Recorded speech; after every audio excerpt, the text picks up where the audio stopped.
What is going on, beautiful people? Thank you for tuning in for another episode 11 of the Halftime Coach and Adjustment Show with my brother from another, Philly Halftime, as well as me, the coach, Coach Edd Gladney. Thanks again for tuning in. We really appreciate you guys for always being here with us, rocking and rolling, ready to get into another great episode. So, everyone just get your drinks, get your snacks, and let's ready to have a good time. Maybe we'll have a lot of laughs. Maybe we'll have some rants and have a great talk about any and everything that's going on in the world today. So, but before we do that, make sure you guys hit that like button. You guys do a great job of helping us out. That grows the channel. Make sure you guys subscribe to Philly Halftime, the Hardcore Sports Network, and Coach Edd Gladney's Amazing World of Sports. Hit the notification so you know when we post new content. And everyone, share on all social media platforms. It really helps us out. You guys subscribing, it's free for you. It helps us out. It grows our channels and puts us in the algorithm, and we're able to continue to bring you that great content. So, but before we get into it, how you doing today, Halftime? Doing good. That's good. How's the family doing? I don't see the little ones around you. No. Not just yet. They're good. They're just right now. They're just being lazy. Hey, I got you.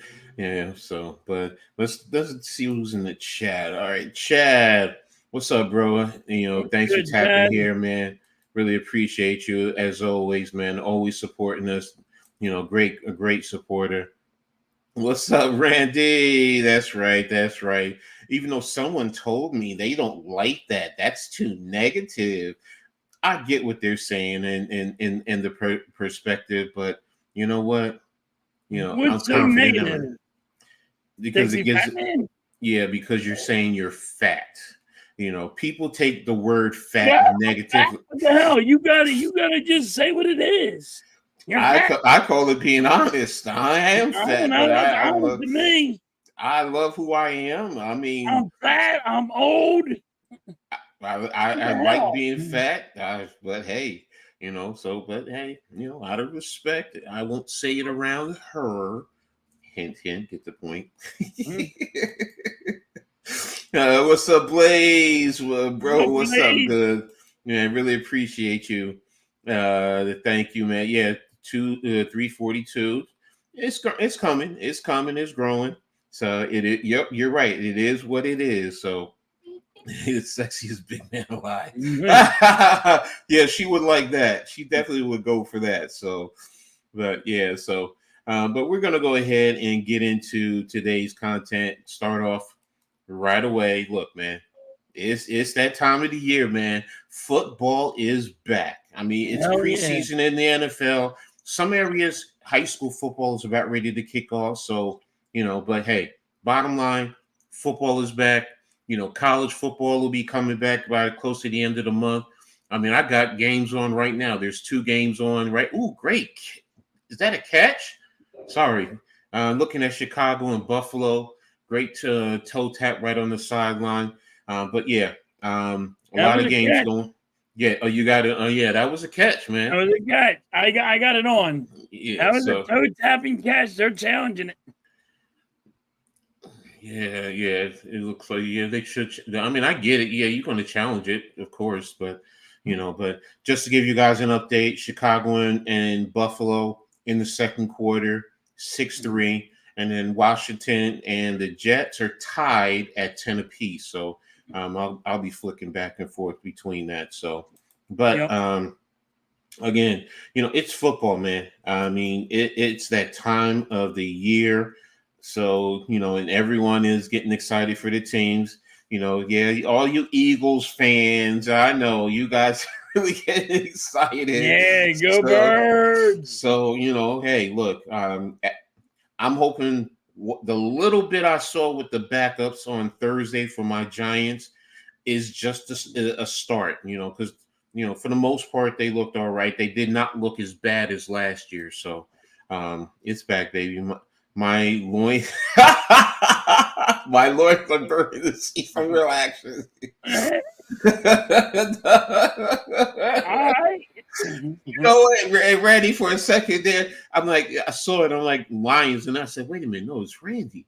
In my head, I'm like, that's Randy. So I'm like, oh, he is saying loins. So fruit of my loins. So yeah, and don't anyone in the chat write pause. This is a pause-free show. That's right. So no, don't go that way. So but getting into the with the preseason so far, I mean, let's see, let me go back. Yesterday we had how many games yesterday? I think we had what you guys played yesterday, right? You guys there were 2 yesterday, I believe. No, it was 3. I thought it was 3. Pittsburgh and Houston. Houston beat Pittsburgh. Miami beat Atlanta, and then you guys beat Baltimore. So, and then on Thursday, New England beat Carolina. Shout out to Jaquay Jackson from Rutgers scoring his first touchdown for New England, and the Giants beat Detroit 14-3. So, those were the games that have been played so far. I think today we have 1, 2, 3, 4, 5, 6, 7. I think it's 7 today and 2, I guess, tomorrow. No, 8 today and then 1 on Sunday. Sorry. No, it's 2. Denver and Indianapolis and then Dallas and the Rams. So, that's the schedule right there in terms of the games. But talk to me about your Eagles yesterday. What were your thoughts on, yesterday's game? Well, right now you don't care about a win or a loss. Mm-hmm. You care about how the team is, what the team looks like, with the play calls and all. You don't even care about the play calls. You just care about how they're moving, how they're, how if they know to play or not know to play. You know what I mean? How's your offensive line? How's your defensive line? So I wasn't really looking at it. But how can I, Kenny Pickett can't throw past 10 yards. I mean, my old fat ass can friggin' throw past 10 damn yards. I don't care who's there. In the NFL, with that offensive line that the Eagles have, they should be able to pass 10 yards. Now people are blaming the wide receivers, but that's wrong. Because if you can't pass 10 yards, a wide receiver might not get open in 10 yards. He might get wide receiver might get open in 20 yards. You got to be able to freaking throw past 10 yards, and he couldn't do it last night. I mean, but trying to see Kellen Moore and how this offense is going to work, running, the running plays and all, we did all right. I was mad about Kenny Pickett not being able to throw the ball. Was it about the play calling though? Is that what they were calling, or they were everybody that was past 10 yards? Kenny Pickett would just check it down because he can't do it. Like we had guys over past 10 yards, and he would check it down. So now Kellen Moore has to do the read options and do all that stuff because he can't, you got to throw the ball behind the line of scrimmage because he can't throw past 10 yards. That's tough right there. The rookie running back for the Eagles impressed me. What's his name? Hold on. I'm trying to remember his name here.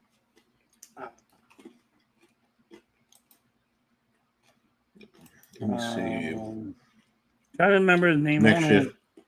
Next year says Shipley ran really good, but then, Coach, like I said, our offensive line were leaving big holes. Shipley looked good, but the holes were huge. No, if you got the running lanes and they're there, then yeah, anybody should be able to run through it. So Yeah. So next shift says Pickett missed a wide open Covey and ended up throwing it to a guy in double coverage. yes, he did. He seemed to be rushed at times and looked like he hones in on guys versus his reads. So there's a guy, Coach. We got a rookie. Mm-hmm. His name's Wilson, and he's 6'7" or 6'6", and he overthrew him over his head. The guy jumped, Coach, and still couldn't catch his ball. He's 6'6". He's bigger than Howard. He's big as Howard Carmichael. And friggin' Howard Carmichael couldn't get his ball. Nobody could cut this ball. And this guy was wide open. Let me see. Nobody was near him. A 6'6" guy, you should be just freaking laughing it to him. Yeah, Pickett was 14 of 22 for 89 yards, 1 touchdown, averaged 4.8 yards per pass, has a rating of 87.1, and he had 2 sacks. He was sacked 2 times for 15 yards. Yeah. Tanner McKee was no better. He was 6 of 16 for 39 yards, 2.4 average. He couldn't throw either. Trotter Jr. did good for the Eagles on the defense side. He's a run stopper. He's not his dad. I'm tired of people thinking he's going to be like his dad. No, he's a run stopper. He's going to clog up that middle. And people are like, oh, well, look, his dad was way different. It's his dad. They're playing different. You know, but he was a good run stopper. He got 1 sack and 5 tacks. No, he had 6. They said he had 6 total, 4 solo, 1 sack, and a quarterback hit. Yeah, so he was pretty impressive. Ringo played good, and we had our corner, Quazion Mitchell. If I'm saying his name right, I'm gonna fuck that up. So Quinion. Quinion. Yeah, Quinion Mitchell was good, and people are already trashing him, Coach, saying he has bricks for hands because he didn't intercept the ball. Like, get real. First of all, it's preseason. As long as the other team didn't catch it, I didn't give a damn. You know, but he was right there for the interception. He should have caught it, yes. But damn. Like, give the guy some freaking credit. Yeah, he was. No tackles, but he had a pass defense yesterday. Jalen Carter didn't look like he played well. He only had a pass defense. Yeah. Wow. He didn't. But he probably didn't play that many snaps. He didn't really play that much. I think he played like. He only played a little bit. Got you. Let's get caught up in the chat room. Where was I at? Will Shipley. 6'7", 228 monster guy. Johnny Wilson. Oh, okay. I know you're talking about. He's from Florida State because he was a wide receiver tight end with Florida State. I think he's going to be a tight end. People are yelling be a tight end. Oh, he's the 3rd wide receiver. I'm like, they're going to use him as a tight end. Now, if you want to use him as a flex tight end, yes. But at 228, no, he is not in line. He is not going to be able to block no 250-pound defensive end. No. You know, no, he's just he's out there just to grab a pass. How big he is. Randy says Trotter is way better than the Kobe Dean. Trotter's quicker and attack the ball carrier. The Kobe Dean didn't play bad though. He said he looked like he was a step behind. So he didn't play that bad. He didn't play that bad. Mitchell Everybody looked like they were slow, but it was the first game. What's up, Victor? Thanks for tapping in, man. Appreciate you. Ringo was great too. Yeah, we're all caught up there in terms of the chat. Yeah, I'm looking at the breakdown In terms of the play yesterday, play yesterday, team stats total. Yeah, you guys had 24 first downs. Ravens had 11. You had 8 passing first downs, 13 rushing, 3 from penalties. Your third down efficiency was 5 for 15, so that's roughly about 33%. Fourth down, though, you were good, 3 of 4. You ran a total of 78 plays to Baltimore's 48, so you pretty much controlled the game. Yeah. 259 total yards to 164. 11 total drives while they had 10. Wow. But your yards per play is what hurt you because you're at 3.3 yards per play while they were at 3.4. Neither team passed much. 113 for you, 82 for them. It looks like no interceptions. Both teams are really running the ball a lot. Well, you guys ran better than they did because they had 82 yards passing, 82 yards rushing. So, right. Let's see. You had 146 yards rushing, though. So, for a 3.8 average, while they were at 3.6. So, Ripley was running really good, man. I give that boy credit. Red Little zone. man, he's a little guy, though. So you know how it is when you got a little running back. You worry about him getting hurt. Let's see. You guys also in the red zone, you were 2 for 2. They were 1 for 2. Now, penalties is also a big concern. 8 for 55, while they were 4 of 25. So they had a fumble while you guys didn't. So, and you controlled the time of possession. Game, that fumble, it was at the end of the game. Oh, okay. So it really doesn't matter. All right. Don't matter. That's how we won the game. At the end, we missed field goal. They had the ball, and the next play was our defense. They fumbled the ball. Our defense made them fumble the ball. They gave us the ball back at 10 seconds left, and we kicked it. What's up, NYG? Appreciate you, bro, as always. A. Smith, wide receiver, looks like he's in quicksand. He fumbled the kick return after jumping in the air without protecting the ball. So we got to see Paris Campbell, wide receiver 3, but is hurt currently. Paris Campbell was hurt with us too a little bit last year. And I've heard that's he was like that with the Colts also. Gainwell had a good game. Sorry, halftime. Yes, he had a good game. He didn't don't get me wrong, he didn't light it up. People better not take that for granted. He didn't light it up. He wasn't on fire. He had an all right. He did all right running. 4 for the ball out of the backfield. He was rushing 423, 58, 5.8 yards. The longest run of 9 yards. I mean, that was pretty much your longest. And then his receiving, Gainwell. John Ross led you guys. Where's Gainwell? He didn't catch a pass. They didn't record it. Because I don't know what it is. It's catching the ball in the backfield. 5, 6, so he did have a couple of them. 11, 12, 13, 14. You had 15 different players catch a pass. Yeah. Oh, no, wait a minute. No, I'm sorry. No, that were targeted. You had 13 that caught a pass. So, I mean, that just basically says, you guys were spreading it out. I mean, which, okay, I get. Kellen Moore, he's the new offensive coordinator. I mean, our starters were supposed to play, Coach. And they did. Yeah, there you go. They love Pat. They love some ex-Giants. So yeah. So didn't you guys get Boston Scott?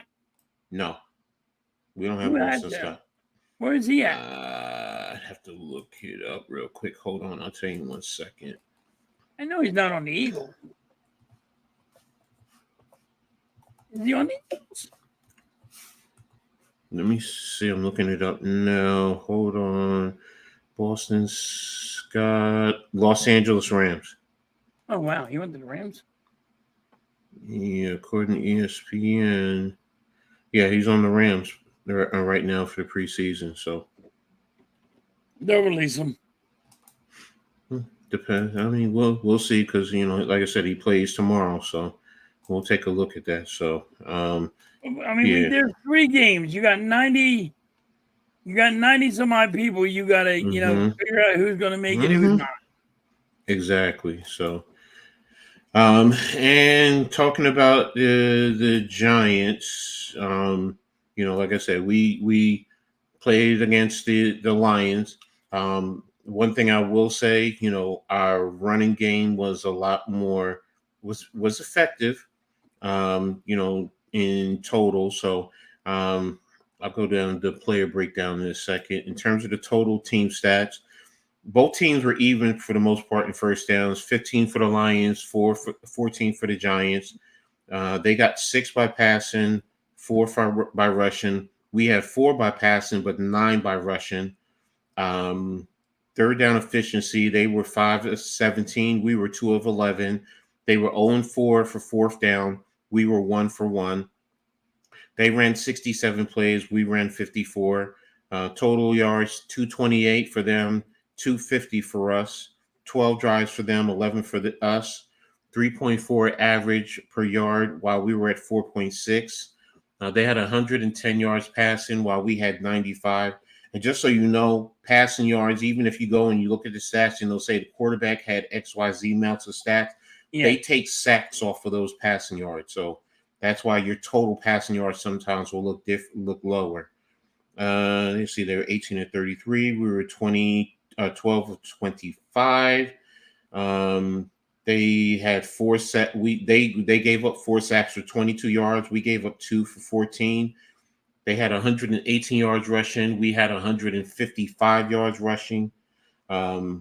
30 rushing attempts, 27 for us. They were at 3.9 average. We were 5.7. They were 0 for 3 in the red zone. We were 1 for 1. They were 7 of 41 in penalties. We were 10 for 102 yards. That's a big thing right there. Miller for you guys did good running, huh? Yep. Yeah.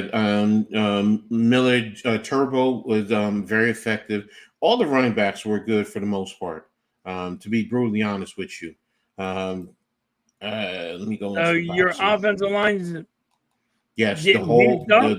the it's totally different in terms of some of the blocking schemes. Even some of the littlest things. They even have on certain plays the offensive tackles are flexed out a little bit more. Instead of your normal 1 yard, they're a couple plays they're out 3 yards, which opens up the gaps even more, and it also changes the angles on your blocking. So so they were in the run game, they were good. There were some questions in the passing game, so I'm not going to say there it's a polished thing. The sacks, though, my opinion, quarterbacks held the ball a little bit too long. You're sitting back there for 4 seconds. We all know no offensive line is going to be that. They're not going to hold their blocks that long on a consistent basis. No, you got 2 to 3 seconds. Exactly. You gotta make your fucking move. Don't sit there and drop back and wait too long. Exactly. So now if we go and look at the breakdown, Tommy DeVito was 8 of 15 for 92 yards, which is 6.1 average. He had 1 sack for minus 10 yards. His rating was at 72.1. Drew Lock, like I told you earlier, was 4 of 10 for 17 yards, 1.7 average, 1 interception, which I don't know what the hell he was doing throwing into double coverage, 1 sack for minus 4 yards, and his rating was 8.3. So that's how bad it was, in reference to him. Dante Miller, 12 carries, 63 yards, 5.3 average. His long is 19. Eric Gray had a great game. 4 rushes, 52 yards, 13-yard average. He had 2 touchdowns, and he had a long of 48 yards. Beautiful run right up the middle. When I tell you right up the middle, and then he juked a safety coming down, made him look stupid, and then just outran everyone else to the end zone. So, Tyrone Tracy, the rookie out of Purdue, 5 carries, 26 yards, 5.2 average, long of 12 yards. So, like I said, the Russian attack, the main running backs who ran the ball, the others were the quarterbacks, so I'm not including them. But the running backs were very effective. A couple of them did step up, and exactly, bro. He's real, $5 million for that. Now, I mean, I heard, he's doing well in preseason practice, but Eric Gray over 600 yards this year. Are you talking about total yards? Or are you talking about rushing yards? That's the question. You know me, I got to be specific. So, is it a rushing yards or is it total yards, passing and rushing combined? So, but yeah, it was also a matter of the weather. I will say that it was real rainy and dreary. Let me see. Eric Gray led the team in receptions, 4 receptions, 46 yards, 11.5 along with 24. And then everyone else is, nobody had more than 2 receptions. Tyree Jackson, tight end, 2 for 34, 17 yards, long of 18. Everyone else was pretty much 2 targets and then 1. So, Jalen Hyatt had 1 catch for no yards. Didn't play much. Dante Miller, Turbo. I've been intrigued to see him because of his speed. That's all I keep hearing about him. It is his speed. He has great speed. So you go Miller Turbo? They call him Dante Turbo Miller. Yeah. Okay. It literally, I think he's running like a 4.37 40 total. Dabs won't run the ball that much this year. I will say this, NYG. If he surprised me with the way he was running in this game, and if the offensive line, now mind you, it wasn't the starters, which I know, but I'm looking at the concept, and if he's doing that, and we can get pushed like that, I think he is going to run. I really do. He's going to at least make a stronger concerted effort. Because remember, I said I thought we were going to do more off tackle to outside zone, where he was running right up the gut, and it was every last running back was running up the gut. So what's up, Charles? Thanks for tapping in, man. Really appreciate you. Great afternoon Charles. To you too. So, but yeah, I mean, overall, I was I don't want to say I was pleased with the offensive production. It's not like, hey, it's elite. It was the backups. We're going backups versus their backups. But you have to still respect the fact that Detroit is a Super Bowl contending team, man.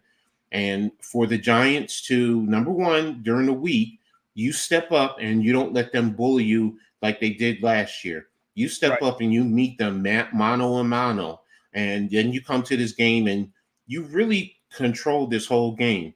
The only thing that gave me a little bit concerned was when Hendon Hooker was in there. He was mobile. He was getting outside the pocket. He was moving. But he did end up getting hurt. He even trucked one of our defensive backs. When I say he trucked him good, man. Everything else, even the defense, I mean, heck, what's his name? One of our defensive and Boogie Basham. Boogie Basham was rushing the quarterback, man. I mean, and he was putting some pressure. I was totally surprised with that. No, exactly. It's preseason and it's a vanilla scheme, and that's my point. If he can do this with a vanilla scheme against Detroit, I mean, what does it say about the starters? Now, next week, going up against Houston is going to show me a little bit more. Washington just scored a touchdown, so they're up 17-10. So, Jaden Daniels ran for a touchdown. Okay. But yeah, that's why I look at the scheme and what he's doing. It's preseason. You're running nothing but vanilla stuff, but it's still that's in the playbook. He's even running. He's even having the quarterbacks under the center as opposed to consistently in shotgun. So I was pleased with that defensively. Mixing it up with your basic coverages, whether you were running zone, whether you were running man. I mean, it was good. It was fine. Darren Beavers, 5 tackles, total tackles, 3 solo, 1 tackle for a loss. Ovi Ohuhufo, 4 total tackles, 4 solo. Our linebackers were, pretty much there. Deontay Johnson had a great game, 4 total tackles, 2 for a sack. 2 solo, 1 sack, 2 tackle for a loss. Quarterback actually did a quarterback boot, did a play action away, rolled to the left, and next thing you know, you see Johnson coming out of nowhere to get the quarterback for a tackle for a loss. So, but again, like I said, I was pleased with what I saw. It's a start. I'm expecting them to continue to step it up. So, that's something that, I definitely like. And that's the next thing I wanted to ask you, what did you like? Or what did you not like? And, in reference to, that game or any other game that you saw. So, Well, I know what I don't like in the new football rules. I don't like the kickoff. You don't? I hate it. I think it's stupid. What is it about that you don't like? So, and this is for every team. This is not when you're going to kick the ball off. That guy's not allowed. You're not allowed to run until the guy touches the ball. I understand that, but you're not giving that guy the chance to really return that all the way. You're taking the return for a touchdown away. Like Deion Sanders, Breece, the human joystick. These guys would never, ever be able to, they would never, ever got a touchdown like that. And you took it away. You're taking it away from these young guys. That's what you did. You only took a touchdown like if somebody takes it all the way for a touchdown. That's what I don't like about it. Okay. You might think I'm wrong, but no. First of all, you're entitled to your opinion. You took this away. You took that touchdown away. You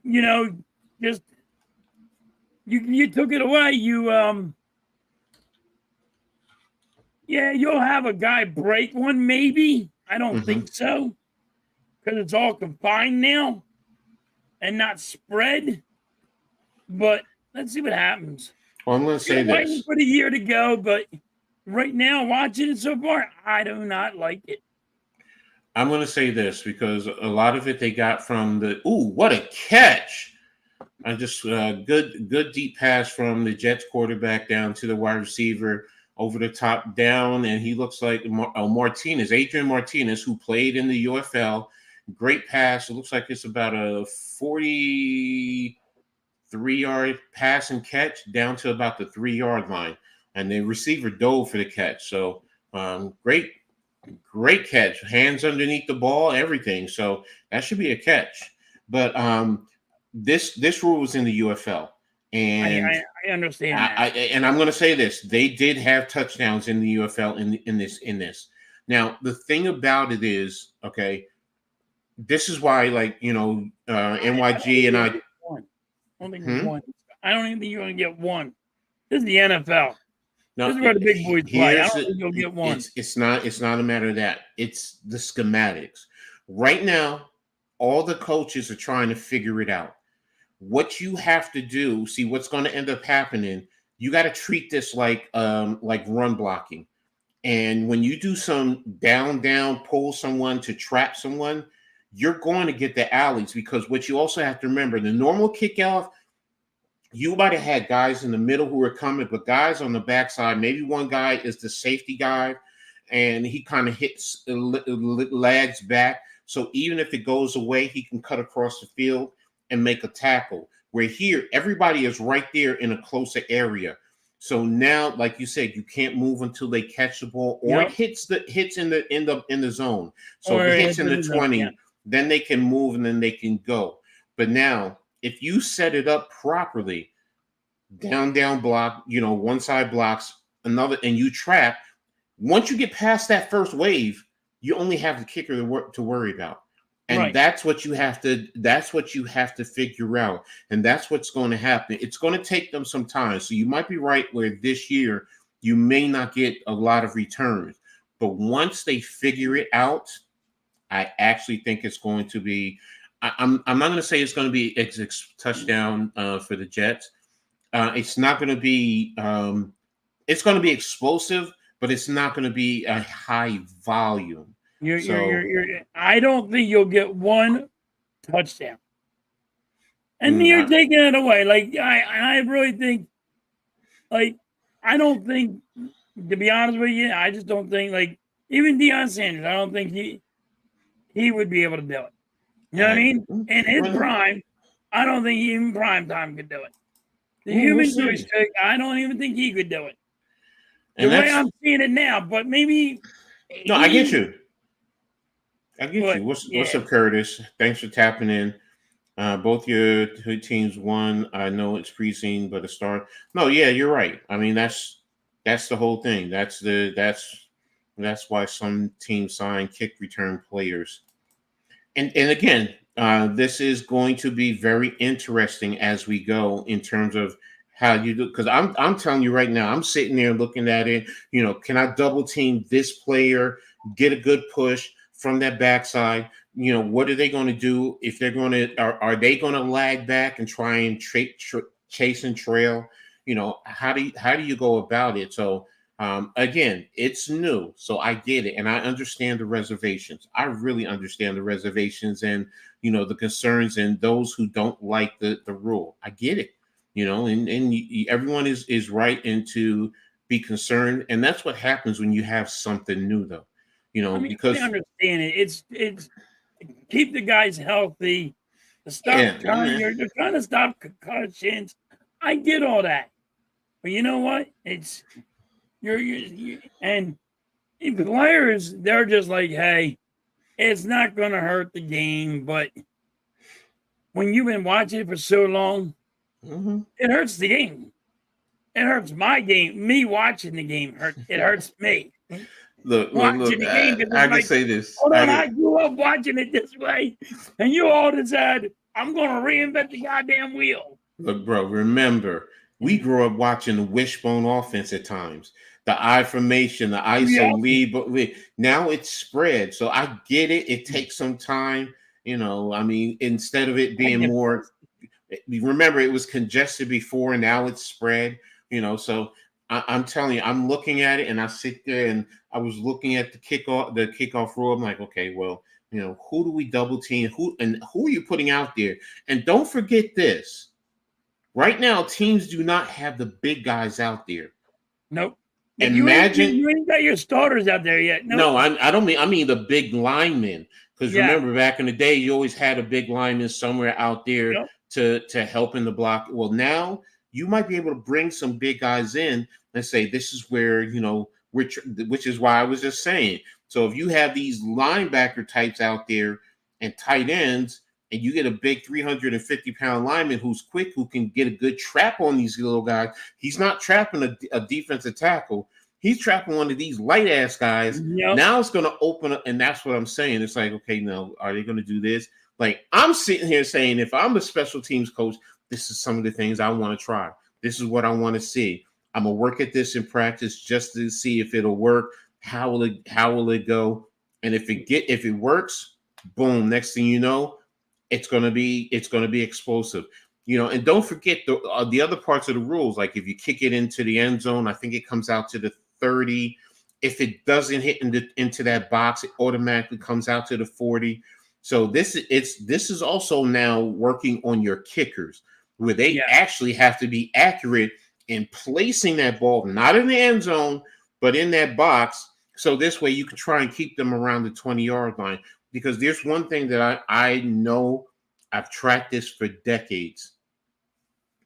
In kickoffs, if teams get over the 35, they at least have a high percentage of going down and kicking a field goal.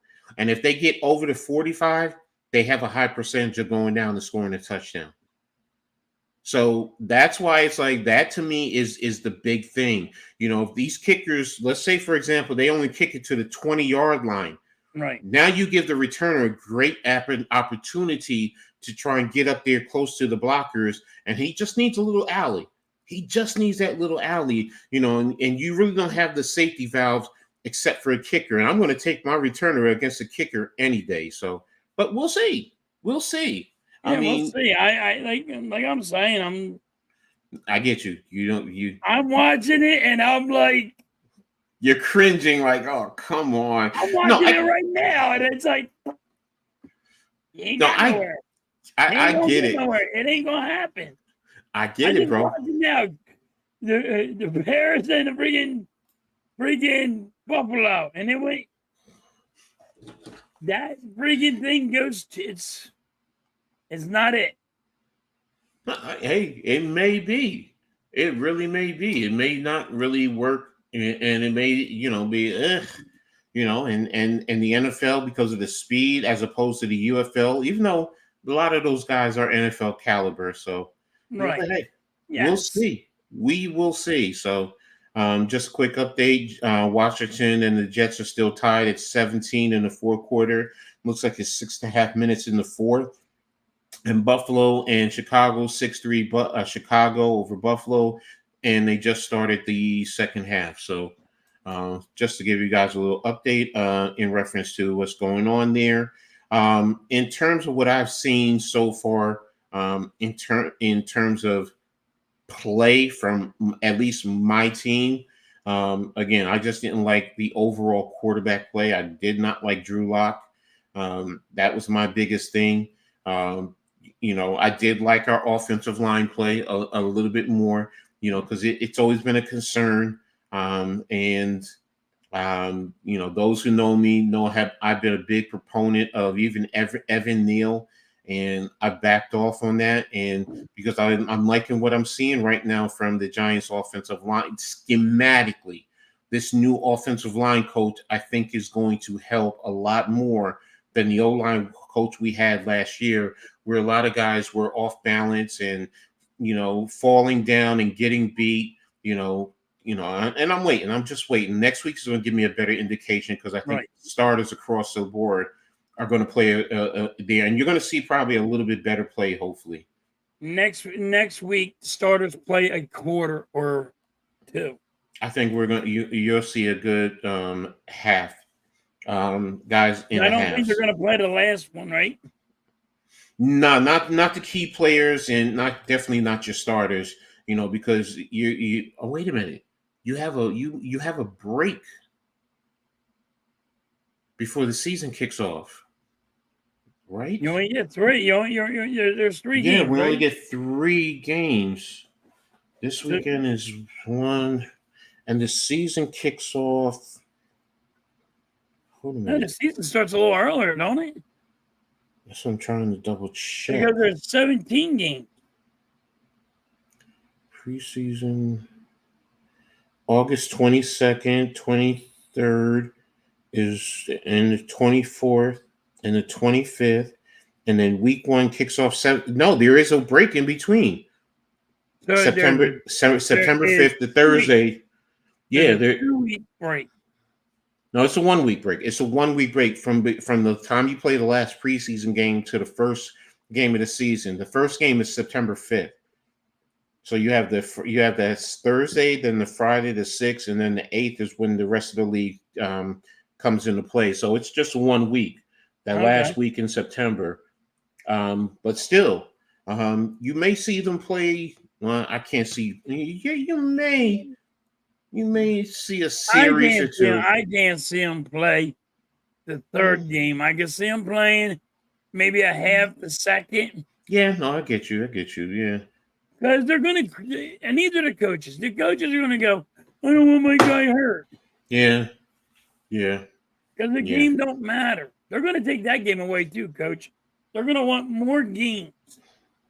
And just say, you know what? You don't need no preseason. Because that's what everybody says. Well, we don't need no preseason. You do. No, I agree with you. I think you need 4 weeks. That gets you ready for the season at least. You already take out a lot of the hitting. I'm sorry. I'm old school. 2-a-days, constant Yeah. hitting, it gets your body ready, and you see a better quality of play. I understand you're worrying about the concussions, and that's the reason why you've cut back and so on and so forth. But I can tell you from playing, nah, bro. I'll tell you, I want 2-a-days, not 3-a-days. I'll say not 3-a-days, but at No, least it's two a still a game. days. Give me 2-a-days. Even if you say I'll give you 2-a-days, 3 days a week, the other day, the other days are just more of a walkthrough. Okay, that's fine. Light thud, do more thud hitting on those days. But it prepares your body, it gets you ready. You want to take the head out of the hitting, so you reduce the concussions. Okay, but I get it. Guys, players. Some players may not want to do it. A big fat guy like me, now I need to constantly hit. I need to Yeah. constantly hit. Because that's It's how I get funny they acclimated. sit there and say that, oh, we don't want. We're doing it because of. We're doing it because of concussion protocol. But I want another game in here. You know what I No, I mean? I get want another game. no. I want a Yeah, game in here. I want a game, another game in the playoffs or something. You know what I mean? It's like, hold on, you just said this is because of protocol, concussion protocol, but you're still putting another game in box, so that's still going to, you know, exactly. I you're still mean, going to hurt the guy. I look, mean, the look, guy look. still has to play It, another game. it ain't about that, bro. It's about getting more opportunity for the money. Because the preseason, somebody told me that some teams are charging $10 for a preseason game. But now, if you can end up charging 100 in that same game, you can charge over $100. Hello, they're going to want to do that. So yeah, I understand about eventually it's going to go to 18 games. I get it. I think it's coming too. So I think it's coming. I think you it's know coming faster than people realize. the question is it going to go to eventually 20 regular seasons with no preseasons whatsoever? Well, if You they know, do that, then you have to have more players. Like you got a 53-man roster. mm-hmm. A lot of people don't know that. Okay, you have a 53-man roster, but that 53-man roster is not on the field every game. Mm-hmm. You know what I mean? So you actually had to have, if they do it like that, you're going to have like 60 men where you can actually go more. But that has to be on the field. You can't sit there and say, oh, you got a 53-man roster. People think because you have a 53-man roster that they're on the field, you can go just pick anybody you want, and it can't. So you're going to have to make it way more if you're going to go 18 games, 19 games, however you want it.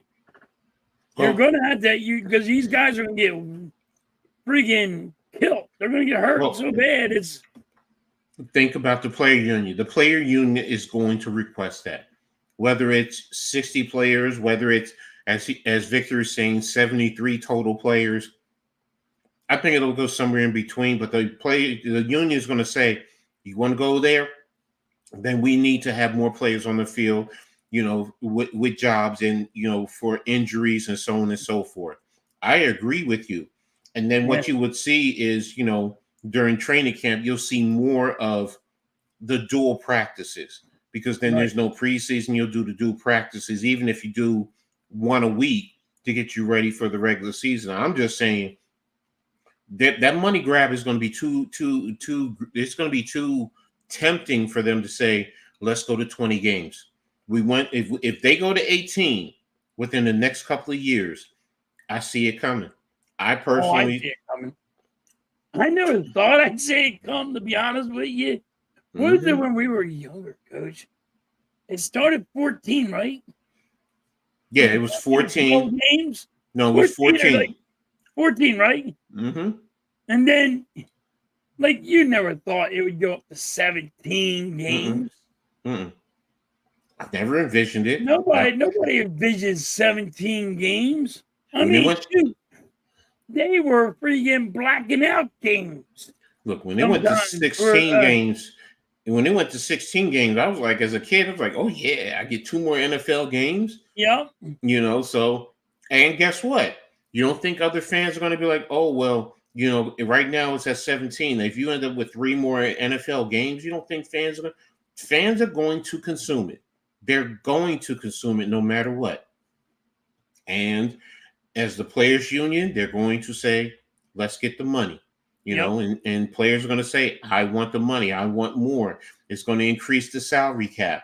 You know, TV revenue is going to increase, you know. So, I mean, and they'll start to, but you know what, NYG, that would, yeah, you're right. Think about the fans who just go on a regular basis. And a lot of times, what are we doing? Like, as Giants fans, we're like, okay, let's see what Bobby Skinner is saying. You know, we're clicking all these other people on Twitter. So yes, when they do that, yeah, they'll start to broadcast that. Maybe not the full practice, but those dual practice, yeah. They're gonna have to, because they're gonna go, dude, this is money. It's money, exactly. To be honest with you, I don't know why football don't do that. I mean, I know why they don't, but you have so much money, you know, that would be entertainment for, like, if you had it on for the Giants, right? And just like have giant TV where you're watching practice every day, you would tune in every time for that, Coach. Yes, of course they would as a fan, but you would also, as a team, you'd have to be apprehensive of giving away what your game plan is. Giving up the plays, and yeah. But preseason, yes. But to go to the regular season and start broadcasting your full practices, I don't know. That's going to be a little. See, that's why you know how you said 2-a-days? Mm-hmm. You would do 2-a-days. I would do 2-a-days. One 2-a-day is just plain Jane stupid stuff, and then my other one would be, hey, all right, this is going to be where it's not being videoed for the fans. You know what I mean? Now they can't see this one because these are the plays that we don't want nobody catching on to. Risk of injury. That's why they got rid of 2-a-days. I'm with you, bro. Don't get me wrong. This is called Iron Man football, not freaking snowflakes. Mm-hmm. You know what I mean? Like, come on. But I'm just saying that would bring out money. That would bring up revenue. Owners would be making so much more money. It's unreal. Mm-hmm. Oh, I agree with you in reference to that. You know, it would be so much money that, you know, the teams would be making billions of dollars. We're not even messing around. We're going to talk billions of dollars right there. I'm with you, bro. I'm with you. Every day you got to fucking NBC. You can watch a practice on any other team you want. Exactly.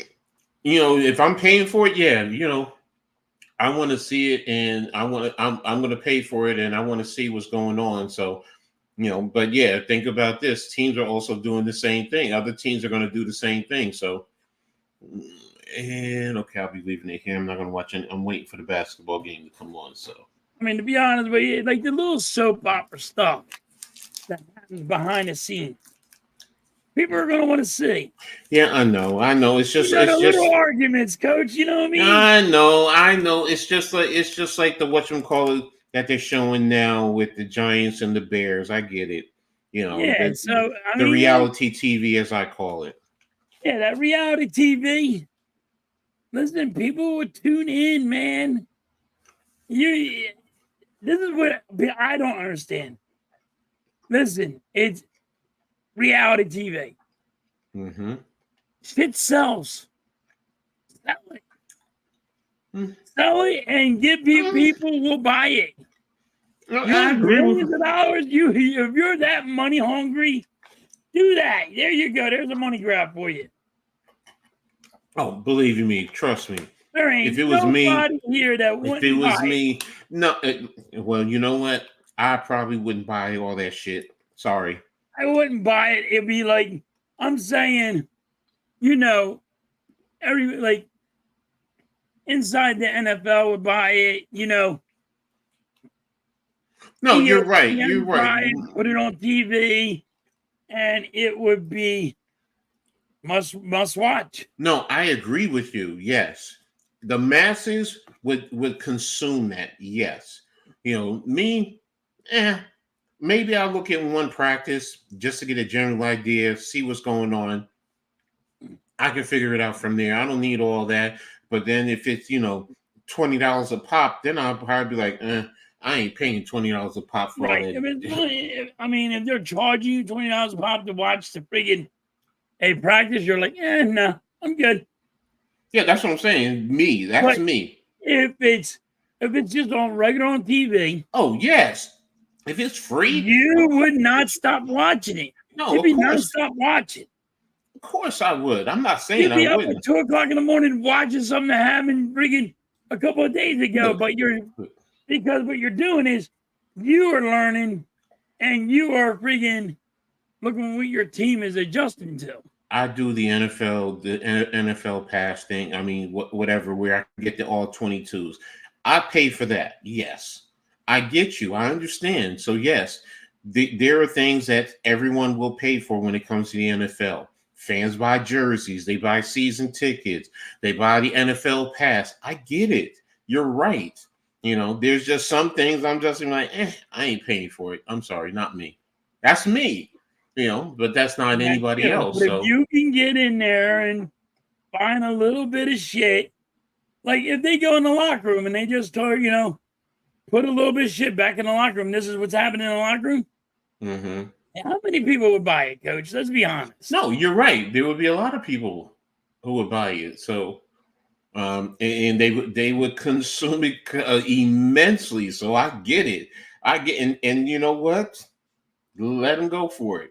Because that's what fans are here for. If I'm the NFL, hey fans, what do you want to pay for? Yep. You guys are going to pay for it. I'm going to give you what you're going to pay for. But I'm also a coach. Okay, the game's going to start in 30 minutes. All right. I'm also a coach, so there's just certain things I'm just like I'm worried about somebody getting my information, and they have my game plan down and they're going to Right. beat me. So, but that's me. I'm a coach. Expect me to be like that.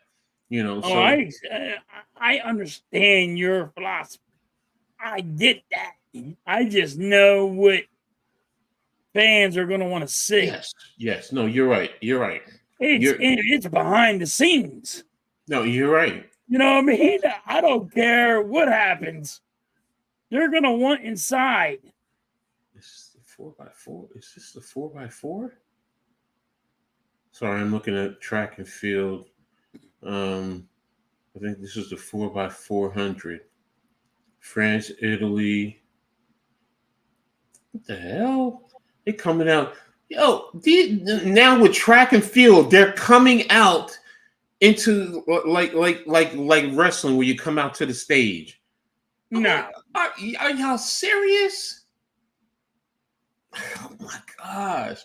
I mean, if that's what people want to watch, okay, more power to you. So, but all right, let's get back to the day and age is coming to. I know.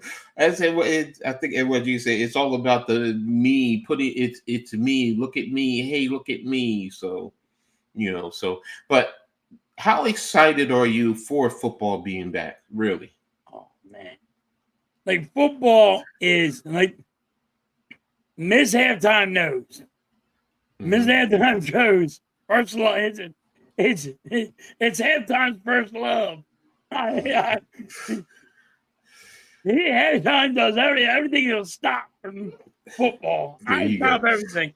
I'm like, put the handbrake on. I don't care what happens. I'm watching football. It's like crack. I get it. It is. For me, that's how I am with actually college football. I'm like that. I have to see college football. I have to watch it more than any other football that's out there. Even the NFL, I have to see college football. I have to consume it. So I get you, and that's where I'm so excited Of course, my favorite teams, just the conferences, and of course with the NFL, not saying I don't want to see my Giants and see what they do, but yeah, I'm so excited for it to be back. So, and it's just I'm just learning rules on college football. I don't know what team to watch. I don't root for a college team. I just watch college football now. I don't like the rules. Once again, I do not like the rules of college football. Because if they did that shit in regular football, I'd be mad. But the rules are not, the only difference is, rules. There's a couple rules I know. No, yeah, the 1 foot down, the size of the football is a little bit different. The field markings in terms of the hash marks are a little bit different. Yes. But everything else though, for the most part, is pretty much the same. No, if a guy falls just because he fell, he's down. Down. Yeah. And these are the basic things. But I'm starting to I'm watching it. I don't know what teams to watch. I'm not a college expert. I'm just watching college football, and then because I'm looking for players that are going to go in the NFL. That's what I do. But when I watch it, when I watch the college football, it's like, all right. And then, but I'm still trying to understand the rules because I'm like, that's a catch. And they're like, oh, it's a catch. His 1 foot's down. The hell are you talking about? Saying a catch? Or the guy falls on his own. You mean he can't get back up? Yeah, no, I get you. That's also, but see, that's a carryover from youth football up to high school football up to college football. So, and I get it. I get where you're going. So it's just the difference in all of that. So I'm looking at also the 4x400 in the Olympics. The United States is actually leading Great Britain, and I think that's Botswana behind. Botswana just overtook Great Britain, and he's closing on the United States, and he's closing the gap even more. It looks like he's 2 lead lengths away, and they're both tied. And now the United States takes the lead in I think this is the final leg. So yeah, I mean, man, I love this. Giving you got the football there, so you can give updates on football. I got the Olympics, and oh my goodness, yeah, this is the final leg. And he's right on the third leg. He's coming around. He's right on here. The United States, I guess he's feeling it. And this is the final leg. And they're coming down the stretch. And the United States and Botswana, I think that's Botswana, they're right there fighting 1, 2, 1, 2, 1, 2, coming down to the stretch. The United States wins just by a nose. Wow. 400 meter you were watching? 4x400. Yeah, 4x400. So, but the United States just won barely. It looks like they had a 4-meter lead, and they closed it down. And I think he just beat them by a chest over. But yeah, that was exciting, man. That was exciting. It's too many mismatches in college football. I don't want to watch this. No, I get it. In college football, yes, you do have those, but that also is a matter of recruiting.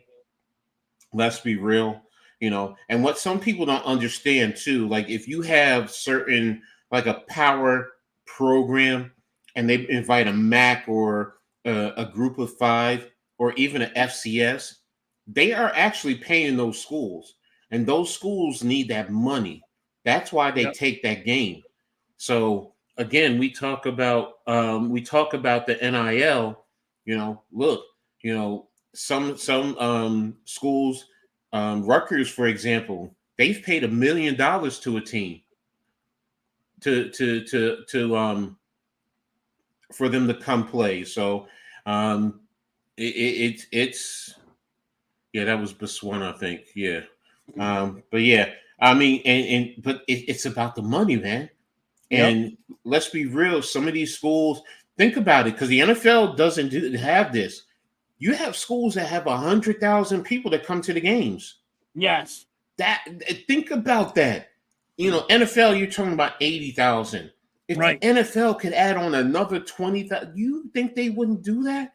But there's some of these stadiums can't house that. You'd have to go to a certain college stadiums or go Yeah, out but to LA. all you had to do is make your state.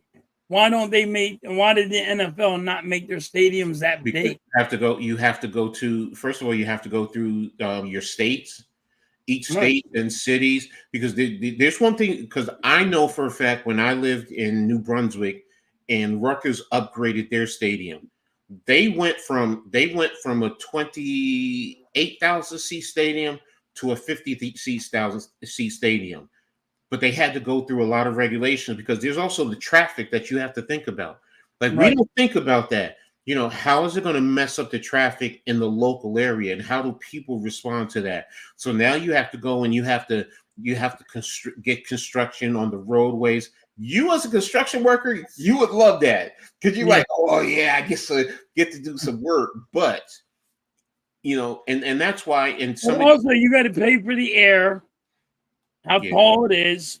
You got to Mhm. pay for that. And how big those buildings are. Anything up so far, you got to pay for that. Mhm.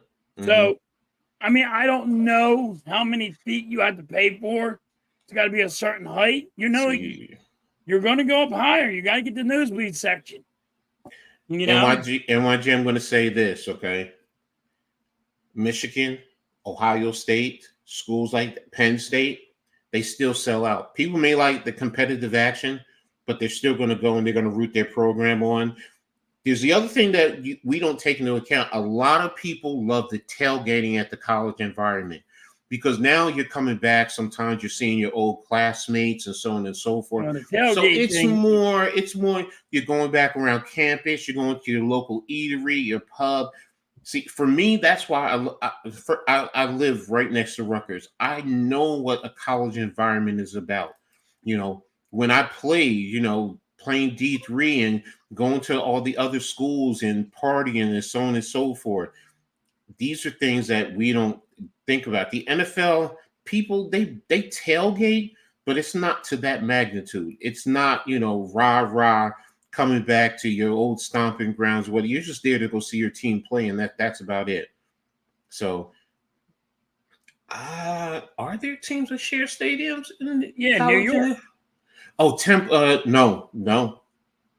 The Jet. No, what he's saying is I think he's talking No, about he's talking about the college. NFL. No, he's talking about college. You guys do Philly and Temple. You guys do Temple plays at your stadium.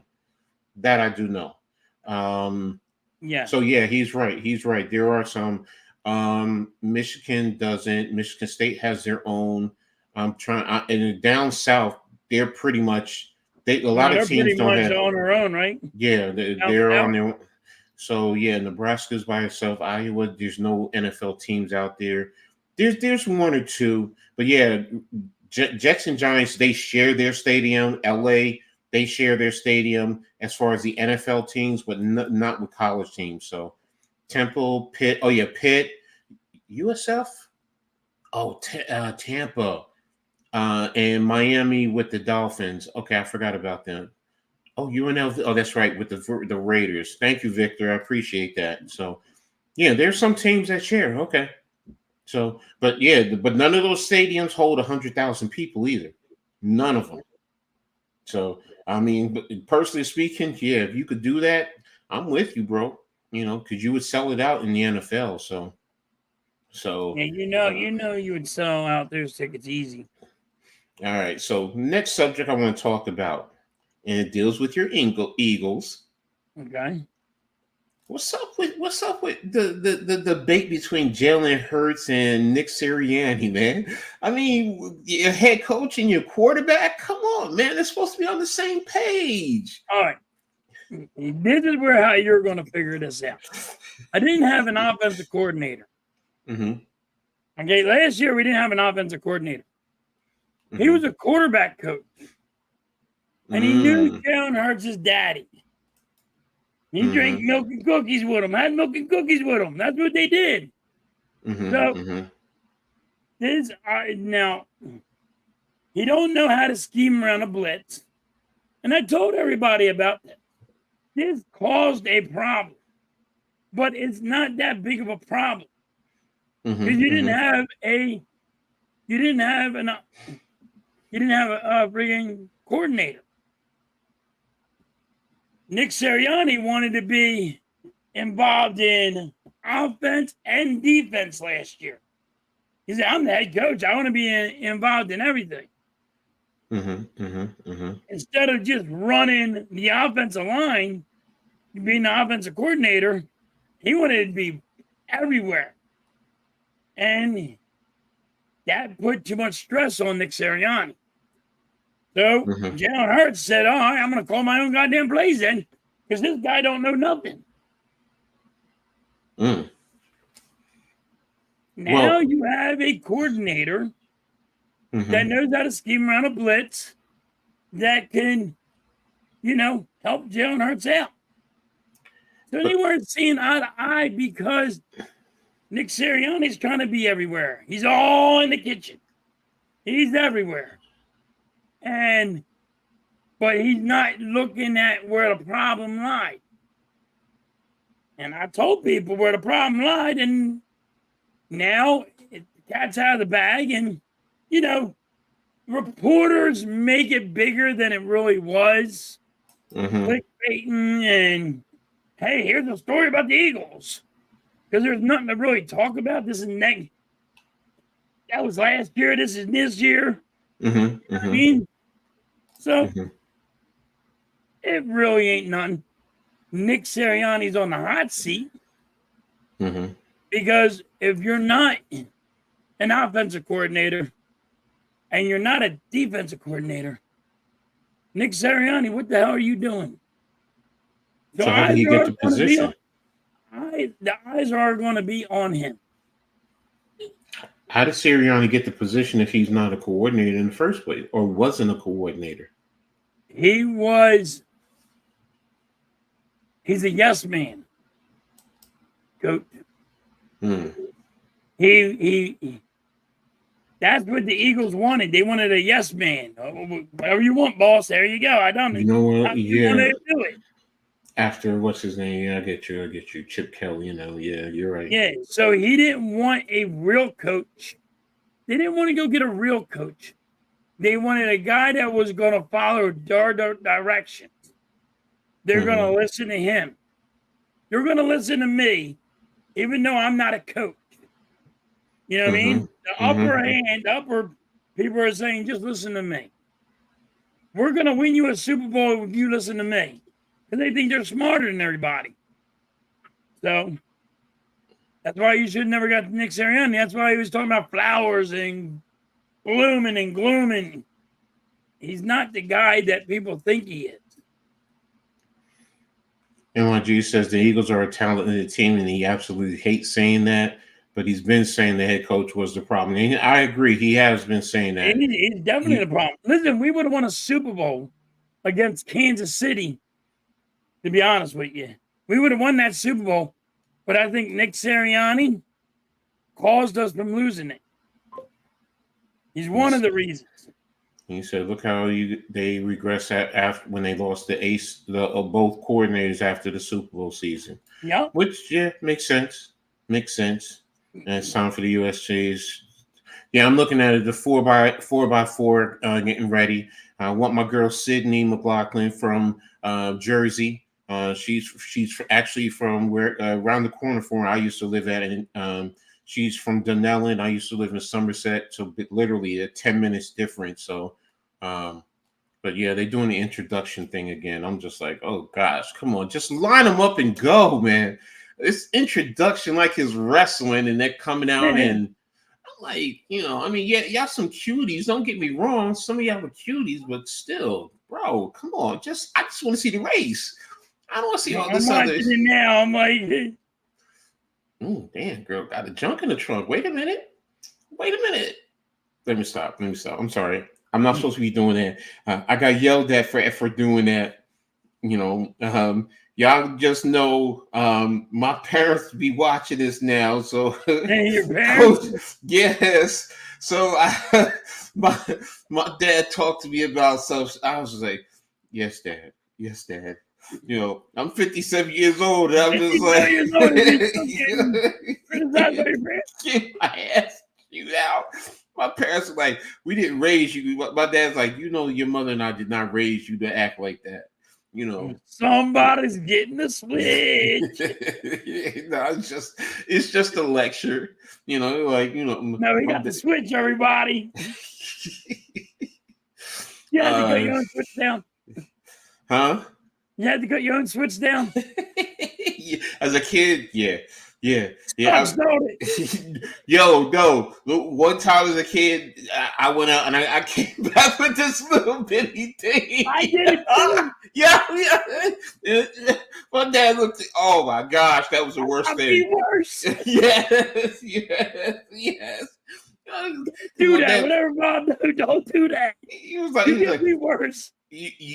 Now see, you're getting it worse because you made me go out there and get me. Yeah, well, I know you laughed because it probably did the same thing. So. Yep. Oh, but yeah, my dad, my parents got him. I brought back this little thing. Here you go. Go on. Yeah, coming in. No, it was almost like a piece of grass, a long piece of grass. So it was just like, oh my gosh. But let's get back to the topics on hand. So, all right, it's not an issue. I mean, I understand, for you, it's not an issue. So, and yeah, stuff like that happens. I mean, and that just shows, as far as Jalen Hurts, number one, he knows the offense. He understands it, and he's paying attention in meetings, down and distance situations. This is what we're looking to do, so, and he's just going to call his plays, which, you know what? I've been there as a head coach. I've told quarterbacks sometimes, especially if I'm a play caller and I get caught up with something else. If I don't get the play in, you call something. You know what to call. And they always had a play. They always had a down and distance on their armrest, so they knew what to call. So it's not like you're not prepared. If you're good as a good coaching staff, you prepared. Jamaica is in the lead right now in the 4x4 on the last bend, but the United States is closing. They're closing down, and it looks like they're about 2 meters behind. France is in third with this run here. So, and you got Sydney on the second leg. Oh my gosh, she's pulling it away. Sydney McLaughlin is the world champion in the 4x4 hurdles. And they got her on the second leg. She's gone. She's gone, man. She's opened it right now. She got about a 20-yard distance. I think 20 to 30. 20 to 30. She's really pushing it, and she's pushing it.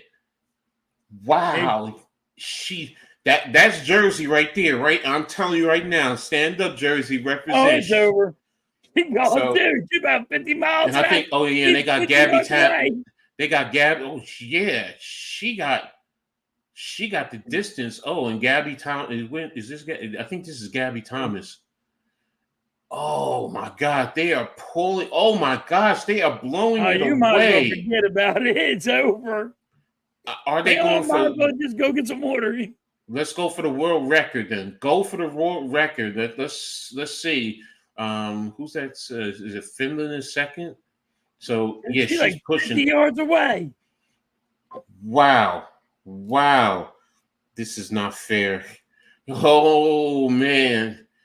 Is she dying a little bit? Lord. Oh my Lord. Oh, she has a distance on them. She's really pushed it. The last leg now. So she about a football field away. Yes, the United States is really dominating this right now. They're in the second leg, going into the third leg, and they're in the third leg, and they're going into the third. She's entering the third leg, and yes, it looks like she has. What's the record, Coach? I don't know. Oh, that's Great Britain. That's in second right now. I don't know what the world record is or the Olympic record. So the United States should win this. They're going to win this. Yes. So that's another gold medal. But see, the thing about it is, which we were going to get into a little bit later. Yeah, Blaze, that's right. USA. And they won. Oh, the Netherlands came and beat Great Britain. They came in second. Yeah. Yeah, that was good right there. So I just want to see, is it a world record or congratulations? That's another goal. See, right now I watch this also because I look at the medals. The United States is dominating the overall medals, but China has been ahead of the United States in the gold. So this gives us another gold. So oh my gosh. See, this is why I love the Olympics, man. This is why I love the Olympics. Let's get back into the All NFL. right, that was out of control.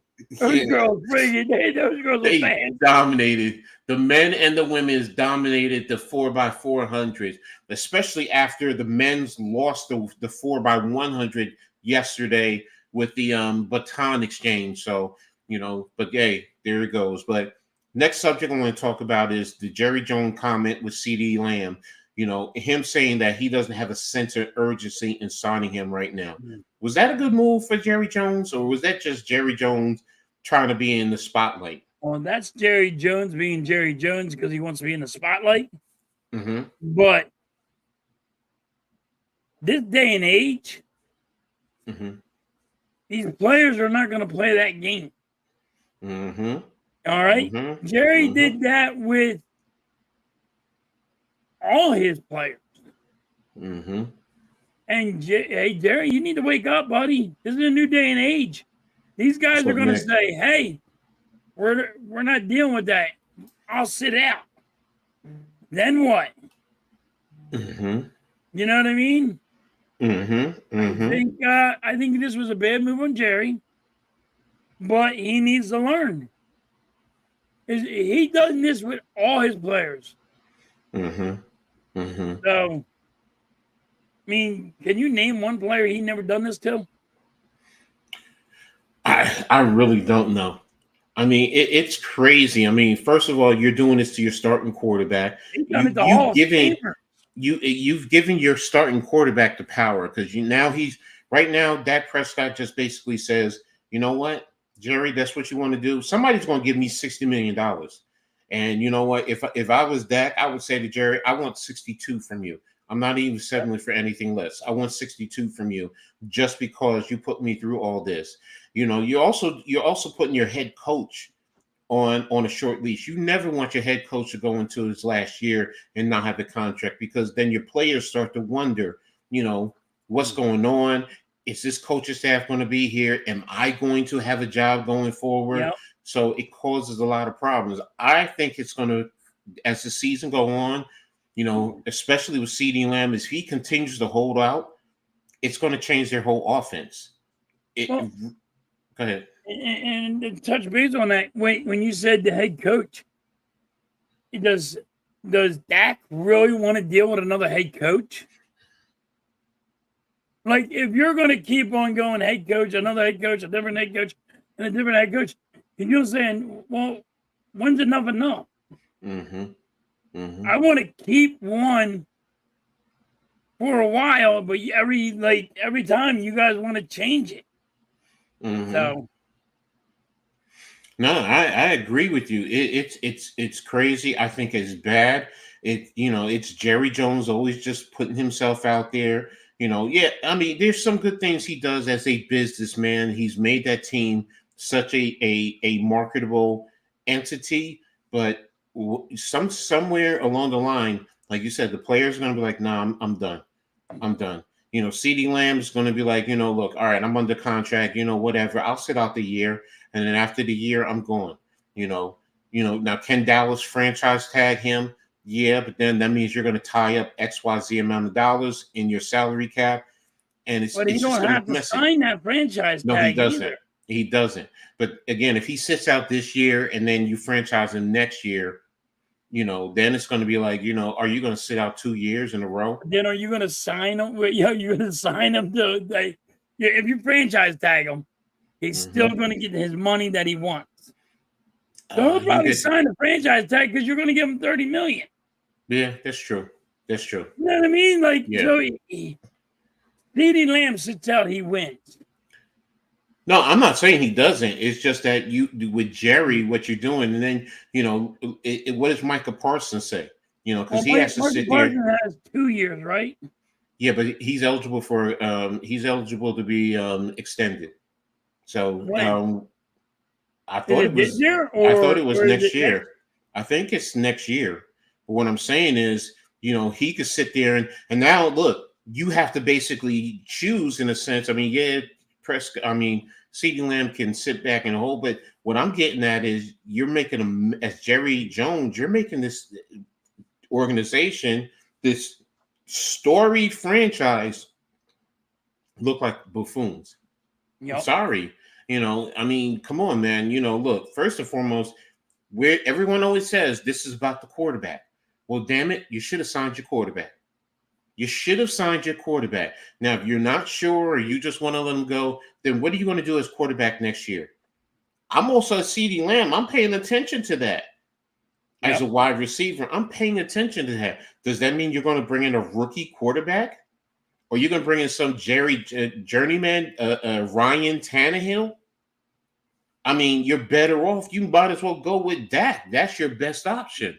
So, And like you just said right there, like if CeeDee Lamb don't know who his quarterback is going to be, mm-hmm, why am I going to play for you?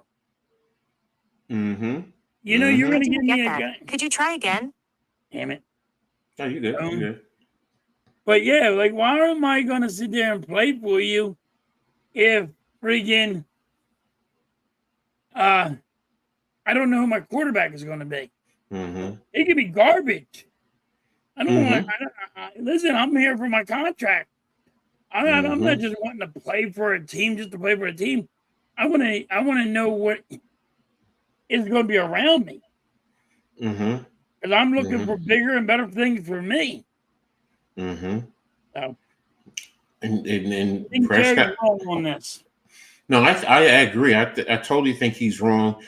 Jerry, look, he just wants to be in the center of everything. I mean, look, let's be Always real. does. You had Bill Parcells there as your head coach.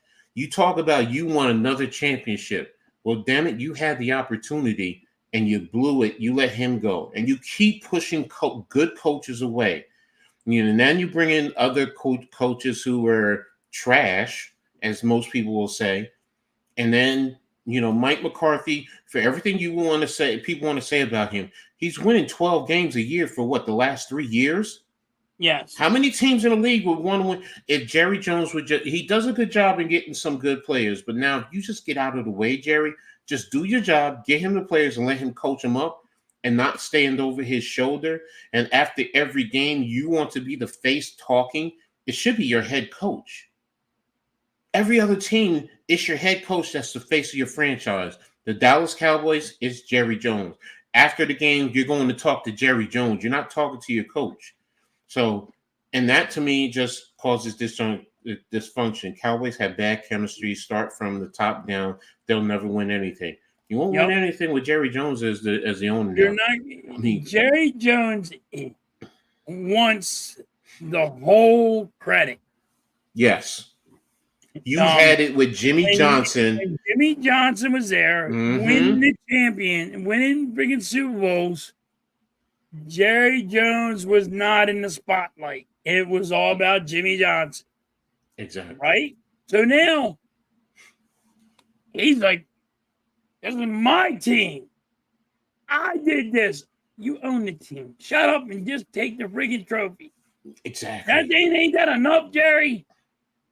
No. You can't just sit there and shut up and listen. Like Bill Parcells always said, if I'm going to coach the team, let me bring him buy the groceries. Mm-hmm. So I need it. Let me get the things I need, not what you want me to have. You don't know football like you think you know. All right, and they're getting ready to start the gold medal in the men's finals, USA versus France. It has to be both men and women. Women are next tomorrow, but right now Starting Are you talking lineups about the are, basketball game? yeah, Joel Embiid is starting with LeBron James, Kevin Durant, Devin Booker, and Stephen Curry are your starting lineup. So I just want to give you guys a little heads up to that right now for those of you who may not be watching. Next thing in the NFL, Juju Smith-Schuster was let go by the Patriots. What does his future hold right now? You know, where would be a Let me good ask spot you for a him to question, go? Coach. Ready for Hmm? this? How is every Pittsburgh good wide receiver, as soon as they leave Pittsburgh, they are nothing? What's that Hmm. tell you? What's Um, that tell you? you were a product of the system. That's That exactly. that's pretty He much is what it not as is. good as he thinks he is, and then when he goes somewhere else, everybody sits there and shows you, yo, he ain't good. Mm-hmm. Mm-hmm. Nick has a question. System is built around you. Mm-hmm. But they get this big head around there. I don't know what it is. Wide receivers get a lot of big head. They get this big head where I'm the greatest. You ain't great until somebody throws you the football. Mm-hmm. You ain't great if somebody don't block for you. Halftime, you have a question from Nick. Yeah, but Embiid's been stepping up. I do think they will win the gold medal right now. Okay. Right now, the United States is tied with France 5-5. Pittsburgh knows how to deal with the wide receivers. Yeah, they show that they do. This goes They all the way do. back to Plaxico Burress, man. Because remember, Plaxico was, hitting that prime, and then, they let him go. Now, he still won a Super Bowl with us with the Giants, but, he wasn't as Again, though, elite. he shot himself too. Yeah. Like somehow Pittsburgh knows how to keep the media away and keep their wide receivers in check. Pittsburgh has always done a good job with that. So, what's good, man? Cave, thanks for tapping in. Plaxico Burress was a stud after he left Pittsburgh and came to the Giants. So, um,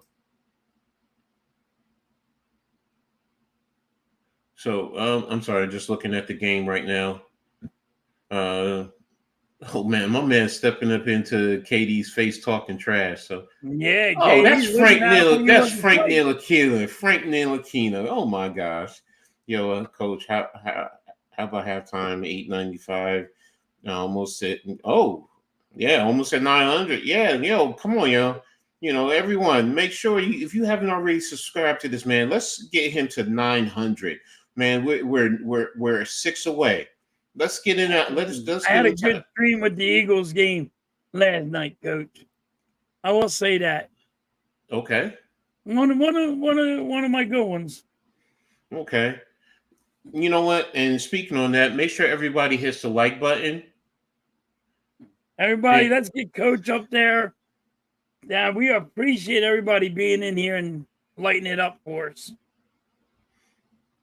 Yeah, let's hit the like button for today's show. If you haven't already subscribed, make sure you subscribe to Philly Halftime, the Hardcore Sports Network, and Coach Edd Gladney's Amazing World of Sports. It's free for you guys to do that. Make sure you hit the notifications so you know when content is posted. And everyone, make sure you share on all your social media platforms. This is something that we definitely appreciate. Right now the United States is up 10-7 quickly in the first half. So, but last thing I just want to talk about in terms of football before we close it out. Nick Foles is retiring as a Philadelphia Eagle. Congratulations to him on his journey. They've talked about his jersey being retired. Does he deserve his jersey being retired as a Philadelphia Eagle? Me personally, I'd say no. And I why get it. is? He won a Super Bowl. Mm-hmm. I understand that. I get it that his jersey's in the Hall of Fame. I get it Mm-hmm. that his jersey for the most touchdowns. I think it was 7 touchdowns in a game. was already in the Hall of Fame as a quarterback. He has the most touchdowns in a game, so he does have his jersey was already in the Hall of Fame. So me personally, no, but it probably be retired. I mean, he only won one Super Bowl, and he won the Super Bowl as a back. Let's be honest, he wasn't a starter. So and he couldn't start in the NFL. Okay. I mean, that was my opinion, but no, I got you. Coach, what do you think? As an outsider, looking in, he's only had one good year, and he led you to the Super Bowl, but I didn't think he was that, that through his career as an Eagle. I mean, he was also a backup to what's his name? Who's your quarterback from North Dakota State? Damn, why am I forgetting his name? What's his name? Who you guys drafted number 2 overall? I forget. From North Dakota State. Oh my gosh, he was a bust. He ended up with the Washington, and man, what's his name? McNabb? And he played with the Colts. Not McNabb. No. It's gonna bug me. That's really gonna bug me. What are you talking about? Your quarterback. I'm saying Foles was the backup to Carson Wentz. He was your backup quarterback to Carson Wentz. So he was the backup to Carson Wentz. Carson Wentz actually tore his ACL that year, so he would have won the Super Bowl anyway. Yeah, so that's my point. It's look, he's a career backup quarterback. So my bad, Philly. Just subscribe. Thank you, man. K, appreciate you. Thank you, man. Dave, appreciate it. So, but no, I'm with you. Does he deserve it? And as an outsider, no. But again, Hold on, this insider says no, so you ain't hurt my feelings any. I don't understand why they would do that. Why? Because he has a statue? Oh, you all got out of hand with putting a statue there. To be honest with you, I don't even think they deserve the statue. It was one Super Bowl. You know what, though, in terms of Philadelphia, they were hungry for that Super Bowl. And it took how many other times before that? You lost in 81. All right. We haven't won a Super Bowl since it was called Super Bowl. All right. And we went back to back, though, Coach. Before it was called Super Bowl, damn it. You want to change the name of a Super Bowl, and we won it back to back before that. Nobody realizes that. Exactly. So, but no, I get you. I'm with you, though. And, do I think he deserves it? No, I don't. So I really don't either. I'm being honest. He can't stay. He couldn't stay healthy, and he He never was a starter. Exactly. All it was the coach won with him. You know what I mean? They built a team, and anybody could put there to win it. It wasn't like, oh wow, he did something nobody else could do. Okay. All right. Just looking at the game right now. United States is up 12-11 in the first. 4 minutes left in the first. So, and they have the ball. And it looks like they're under their own basket. So, but we're going to move on now, and we're going to talk some Major League Baseball. We're still in the swing of things. A lot going on. Right now, if we take a look at the overall standings in the league. Come on, overall. Come on, update. There we go. The Philadelphia Phillies are in first place at 69-47. They're a half a game up on the Baltimore Orioles, who are at 69-48, and 1 game above the Yankees, who are at 68-48. Cleveland and Los Angeles are 2 games back at 67-49. Milwaukee Brewers are at 2.5 back at 66-49. The The Twins are 3.5 back at 65 and 50. San Diego is 4 back at 65 and 52. And I'm just going to close it out at Arizona and Kansas City are 5.5 back at 5.5. This right now is exciting, because right there you have 1, 2, 3, 4, 5, 6, 7, 8, 9, 10 teams, 5.5 difference between the overall top seed in baseball. Yeah. It's exciting, when you sit back and you think about that in terms of baseball, and to be honest, I can't remember seeing it this tightly contested. I'm used to, It it really being. hasn't been this tight before. I can't remember when it was this tight. Normally, it's just, all right, these are all blowouts or not. Like, all right, the rest of this team is blowing out everybody, and that's it. But right now, it's like really neck to neck. I mean, the Mets and the Braves in the Atlantic are 8 and 8.5 behind Philly for the division. So that's wow. But I mean, it's exciting. As a Yankee fan, of course, you want your team to always dominate. But it's just exciting just sitting back and seeing all this. This close competition, and that's the whole thing. So, I mean, if I'm looking at the wild card right now, the Yankees, Minnesota, and Kansas City are right there. Boston is a game and a half back from the third spot. Seattle is 3 games back. And in the National League, you have San Diego, Arizona, and the Mets. And Atlanta's a half a game back. St. Louis is a game and a half. And San Francisco is 2 games back for the wild card. I mean, this is going to come down to the wire. It's going to be exciting, man. I'm loving this. This is, I mean, if you're a baseball fan, it's really exciting.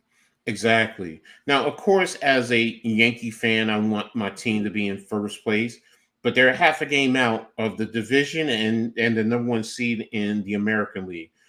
Philly is 2 up over the Dodgers overall in the National League. Even though they've played some, up and down baseball, in the last 10, do they give me the last 10? The last 10, they're 6 and 4. I mean, 4 and 6. Sorry, 4 and 6, but you're 2 games up over the Dodgers, who are at 5 and 5 over the last 10. But we swept the Dodgers. And there you go. So, and that just tells me right there, even if the Phillies are not playing well, they still are good enough to control the National League, and I think that, based on the way things are going, it's theirs to lose, man. It's the Phillies. The National League is the Phillies to lose.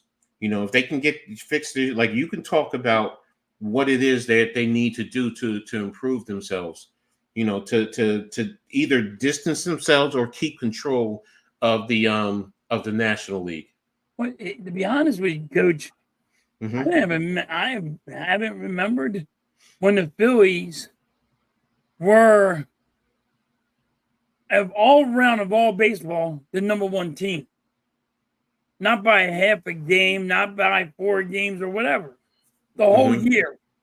I haven't remembered when that ever happened. I don't think it ever happened. Because normally it was Boston, Yankees, that always had that top lead. You know what I mean? We won our division. You know what I mean? We won our division, but we never were top of the NBA. Top contender, yeah. We weren't the top contender of all of it. We never were. That I can remember. Anyway, but Rob needs to, if the Phillies are going to do it, Rob needs to know when to pull his pitchers. It's weird. He wants them to struggle. Like, you watch a man in quicksand. All right, he walks one guy. He walks two guys. Normally, you go out there and talk to your pitcher, calm him down, try to figure out what's going on. Rob don't do that. He'll walk three guys, and then there goes a home run. You know? So, and that's what happens. So, Rob needs to manage games better. We got the players.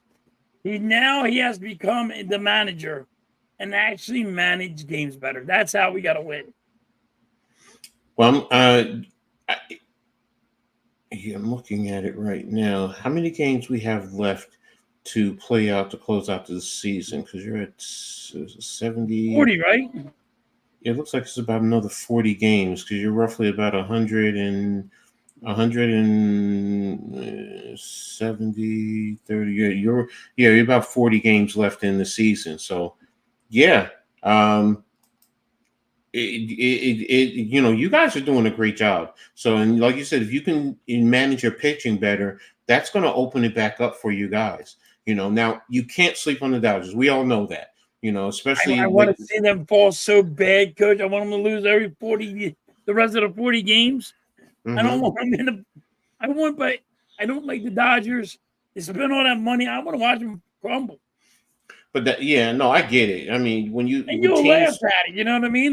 But because that would be comical. You spend all that money. But the thing about it is, Shohei Ohtani. I mean, number one, he hasn't been pitching this year, so that would have helped them immensely in terms of pitching. But if he gets his, continues to hit the way he's been hitting, and I think Kershaw he's coming back. He hasn't been there for most of the season, right? Am I correct? Yeah. So that's another. If he comes back, then that'd be another weapon for them. So I mean, and that's kind of like with the Yankees with Cole. Cole has been out and he's trying to work himself back. And you have two top teams right there that, you haven't had your ace pitcher for most of the year, or pitching at a high level. So that just speaks volumes to the importance of the pitching, number one, but what these two teams can do, because they're right there behind Baltimore and you guys, for the leagues, the National League and the American League respectively. So like I said, this is going to get exciting, especially when you come down to the wire, in terms of making a run for your division in each league, and then position yourself for a run at the playoffs. Who wins a championship first under Magic Johnson's ownership, Dodgers or Commanders? To be honest with you, you have to say the Dodgers have a better chance. Yeah, they're better suited right now. The Dodgers have a better chance. Yeah, the Commanders are still working their way back. I mean, we don't even know right now what's going to happen. They're just starting out, with under Magic Johnson. So, we'll see.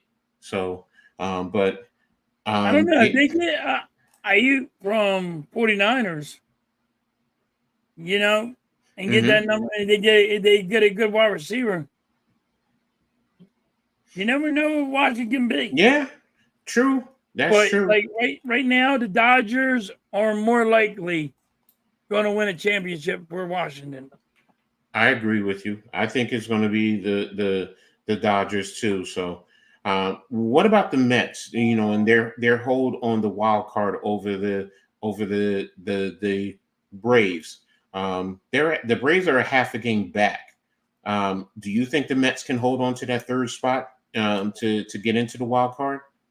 I want to say yeah, because what they went and done was they went in they went and got some players because they were really hurt. And they went and all out. And they did. Excuse me. When they went and got all these players, they went all out. They should. Do not know if the Mets fail this, they can't. It'll be bad for the Mets. But the Braves are in shambles. They're hurt, and they didn't go make trades. At the trade deadline, the Mets was the best one, the best team. I hate to say it because I don't like the Mets, but they made the best move. They said, we're going to be in this game. we're going to fight. And they went and got players. Mm-hmm. But the Braves didn't. The Braves are struggling because they're hurt. And they're just saying, all right, we're just going to take the punch in the face. Mm-hmm. Whatever we can win, we're going to win. And they're just crossing their fingers that the Mets slip up. Who's the bigger threat to the Mets then for that playoff spot? Bigger threat. Because right now, if we take a look at the wild card, go back to the wild card. Hold on. The Mets have the Braves at a half a game behind, the Cardinals at a game and a half. San Francisco is 2 games back. The Cubs and Pittsburgh are 4 and 4.5 back behind them. Do you think it's the Braves? I think it would be. To be honest with you, I think it's going to be I think it's going to be Pittsburgh. I think it's going to be the Pirates. But because I like how the Pirates play, I think they're going to get the wild card. I think they're going to sneak in there somehow. They're going to be sneaky and they're going to get in. But the Mets are still up. So looks like the Mets right now, but we got 40 games. There's a lot of games. There's a lot of baseball still to be played. People just need to start winning. Now, do you think the Mets can catch the Diamondbacks and the Padres? Because the Diamondbacks look like the Mets are 61 and 55. The Diamondbacks are 64 and 53, and the Padres are 65 and 52. Looks like they're. If you look at so the Diamondbacks have to play the Phillies 2 more games today. Mm-hmm. I mean today and then tomorrow. Mm-hmm. And they got a 4-game series, and I think we'll win. So they're going to drop drastically. We won't have time. Listen, Pittsburgh pitching sucks. Huh? I thought you had the best pitcher in baseball. They do. They do. So, Vic, you play small ball. Small ball wins games, buddy. Have faith in your team. Hey, Vic don't have faith in his team because he don't like the manager. I mean the owner. I get him. I understand his thing. Vic, you're gonna be good, buddy. Trust me. I really do think you're gonna sneak into the playoffs. United States is down 25-24 now in the second. Looks like it had a timeout, so France went on a run there too because they were down by 7, I think, at one point. So it was 24-17, and now they just went on an 8-0 run to take the lead over the United States in the second period. So, but that's interesting though when you break it down like that and you talk about the Mets opportunities, but overall the rest of these teams in terms of the wild card. I think it's interesting. The Yankees I think are Yankees and Baltimore I think are in. Yeah, Yankees and Baltimore's in. That's for sure. I mean, but like you said, Coach, everybody's so close. Yeah, it's really hard to tell you who's going to be in and out. I have 40 games left. It's so hard to say who's going to be in or out. Minnesota is 2.5 behind the Yankees. I don't think that they can catch the Yankees. Kansas City is 4.5 behind the Yankees. And then you have Boston, who's a game and a half out. Literally, what's that? 6 games behind the Yankees. I can't see them catching the Yankees or now Baltimore. I still can't even see Baltimore faltering. I think Baltimore is definitely in, the wild card. So no, I think Baltimore's in. I think Yankees are going to be in. Mm-hmm. I think that's going to be like signed, sealed, but it's like the people underneath. That's where it's so close, and then 40 games is a lot. You never know though. Baltimore can go on a big losing streak. I mean, come on. The Yankees went on a big losing streak. Yeah, I mean, the last 10 Baltimore Yankees are. hasn't really went on a losing streak. No, I mean, no, not all season. But, they've done well to catch the Yankees when the Yankees were up. But yeah, but what I'm saying is the Yankees had like a losing streak, like a big. yes, no, I get. Yeah, I agree with you. The Yankees won, and that's the thing. They were so far ahead, and then the losing streak brought them back to the pack. So, Right.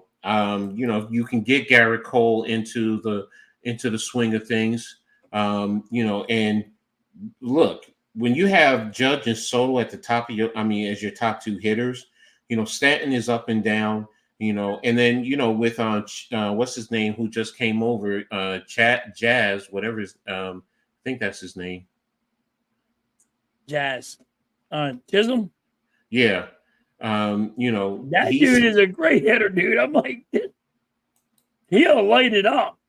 Look, the one thing I will say is also when he gets on base, whoever's hitting behind him, he's fast and he's a distraction to the pitcher.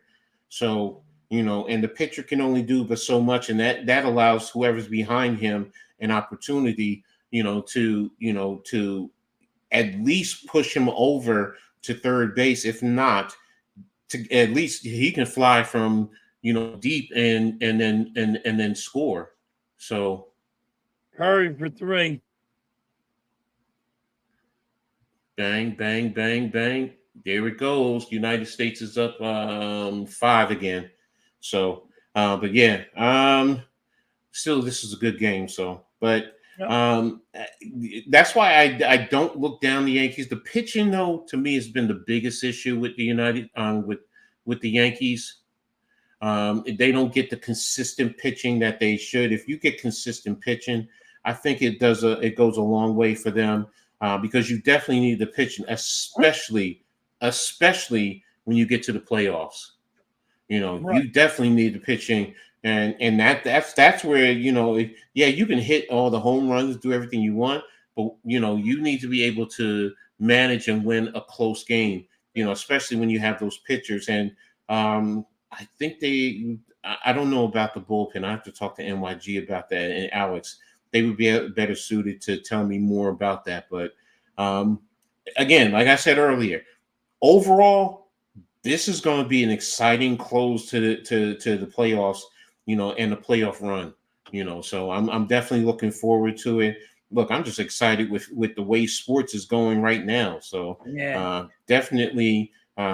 Heck, damn, I even forgot to talk about basketball. I didn't even put that on the agenda, but we'll see. We'll see what goes.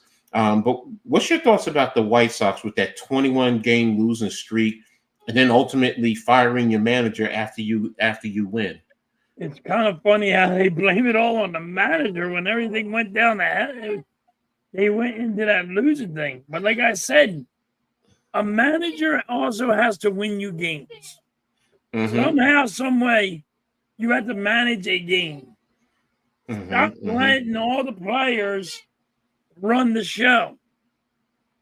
You know what I mean? And exactly. That's what happened with the White Sox. Speak of the devil, I was talking about the Yankees. Yankees are up 8-0 over the Rangers, bottom of the 8th. And guess what? Chisholm just hit a home run. But yeah, no, getting back to the White Sox and the manager. I mean, it was funny though, because they were talking about the losing streak record, and I was like, oh, okay, and I mean, I'm watching ESPN with Canty and them, and they're talking about, oh yeah, they're going to break the record. Why would they want to do anything else? And next thing you know, they win to stop it at 21. I was just like, oh, okay. And then next thing you know, they fire a manager. You fired a manager after the win, not after a loss. Yeah, after the win. It's like, okay, so it don't make sense, but they're blaming it on the manager.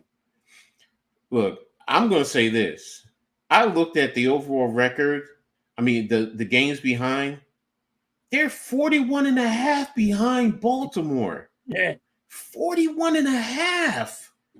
I was like, oh, I mean, at least the Rockies are 26 and a half behind the Phillies. Yeah, but where's the general manager? How's the general manager? Exactly. How's he not in blame? But that's my point. That Like, was how my is whole not? point. Listen, you gotta fire the manager. You gotta fire the general manager that puts this shit show in order. Hey Vic, they could win out, and I think just barely be 500. If they win out, then just be 500 and still not make the playoffs. They ain't making the They could playoffs. make. There's no No, way. they're not. They're not. They're not making the playoffs. But I'm just saying, Yeah. like, why is the general manager? He's like, oh, we gotta blame it on the manager. But that's also a lack of talent. Players? Thank you. That's my point. It's like y'all don't have the talent. Y'all don't have the talent. So if you're gonna fire the manager, I'm with you. Why not the general manager? Gotta fire the general manager. He has to. And if you're gonna fire the manager in the season, I think you gotta fire the general manager. Yes. In the season. Yes. I thought you should have fired the general manager first to let the manager know you're on your hot seat. Exactly. You're gonna finish it out because who else am I gonna put in there? You know what exactly, I mean? Exactly. You know, and that's the thing. It's like, look, I get, just get rid of everybody and restart and or at least wait till after the season. If you're gonna do that, wait till after the season. But now it's just like you could have let everybody know.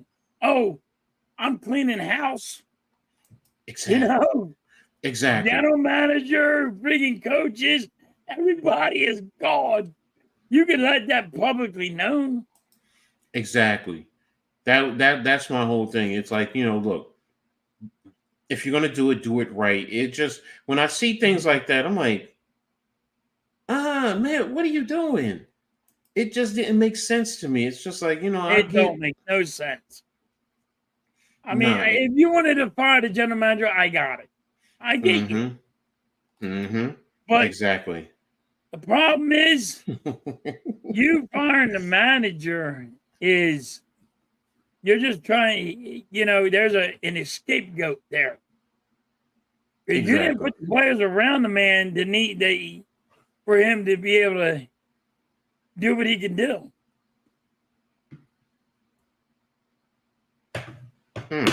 The Yankees did a trade. I thought the trades were over with.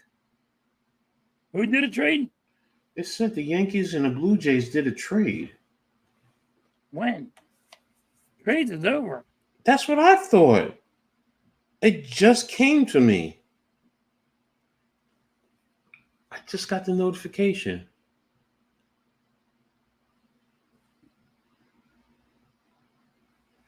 One day ago, the Yankees announced Friday. This is on CBS Sports. The Yankees announced Friday that they acquired minor league outfielder Cam Edd from the Toronto Blue Jays in exchange for cash consideration. They're trading minor league players? I guess so. He was outright to the minor. Yeah.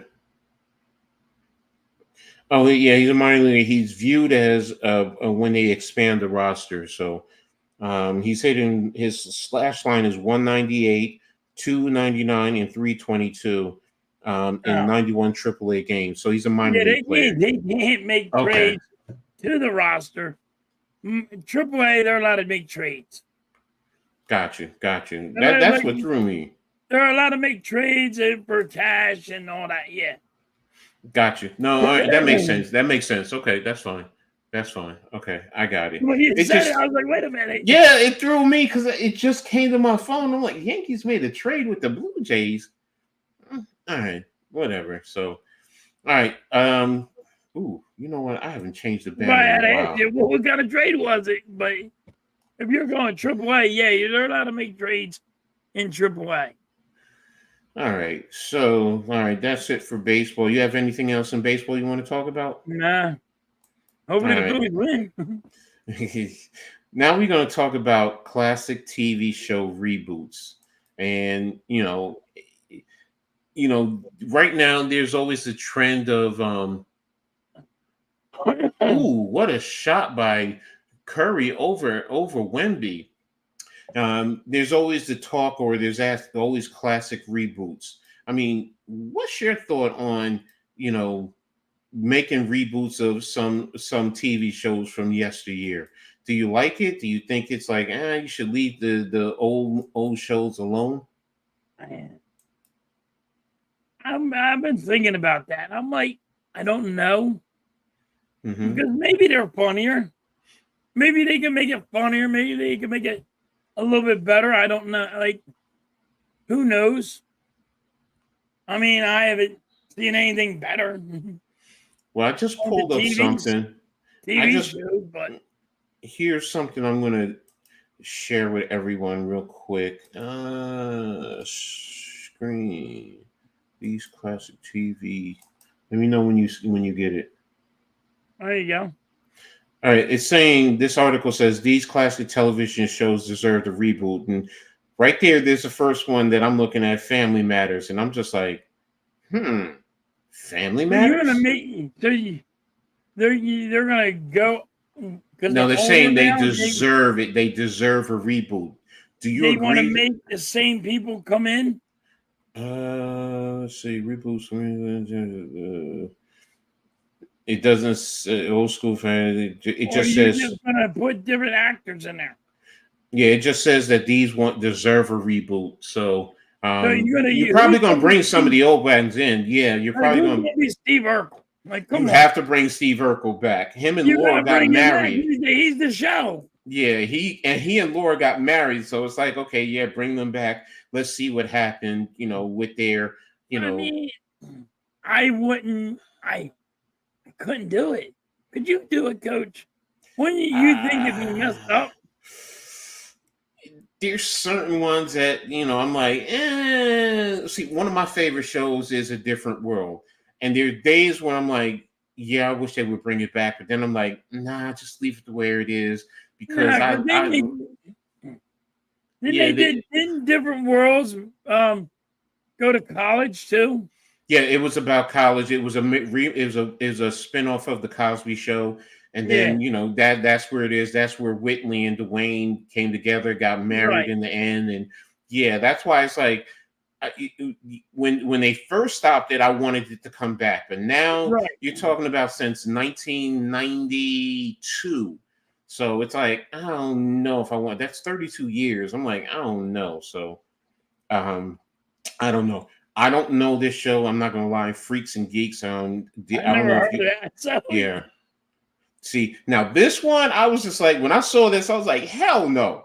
8 Is Enough is from the 70s and early 80s. No. And the father is already passed on. I'm like, no, you don't. Yeah, so how are you going to even do that one? No, this one is no. Fame, I get it. I understand to a certain degree. I'm like, that would be cool to bring that back, because that was a dance thing. That was a good show.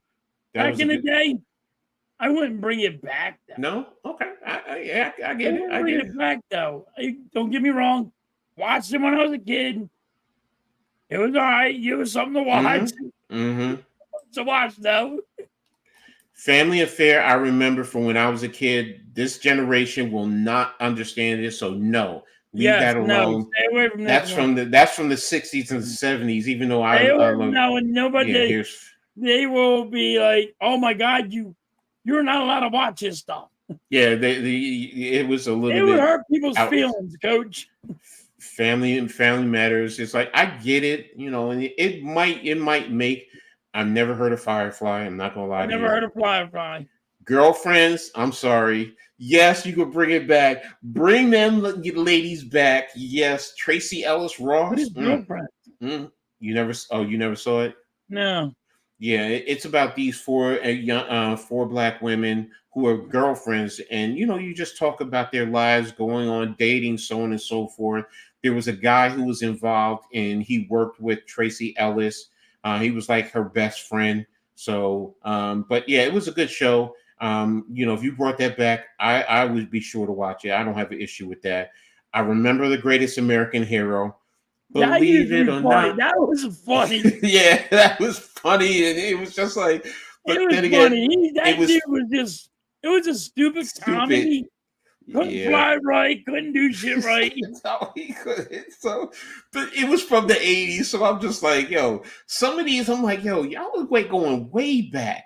I'm like, Yeah. no, I wouldn't no. bring that. I wouldn't bring that one back either. That's too far away. See, Hill Street Blues is not going to take, because I'll say this: Law and Order outdoes this. I remember Hill Street Blues from the Yes, Soul 80s. Street Blues. Yes. And it was the top cop scene from back then. Yep. But Law and Order, everyone's tuned into Law and Order, so I remember Hotel, and it was, I remember Hotel too. and see, this is what I'm saying. All of the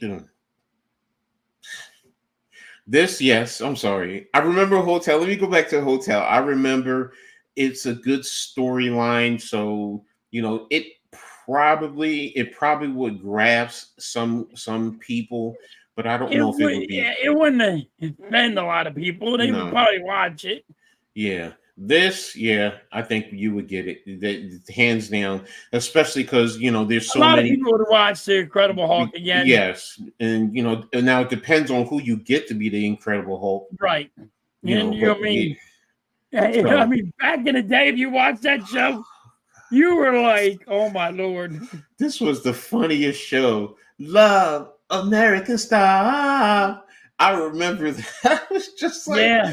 yo, are you serious? But today, see, this is the thing. Like, I'm sitting here Googling. I'm like, this. You couldn't. Yeah, I don't think you could have that one. No, Love Boat. Yeah, I'm sorry.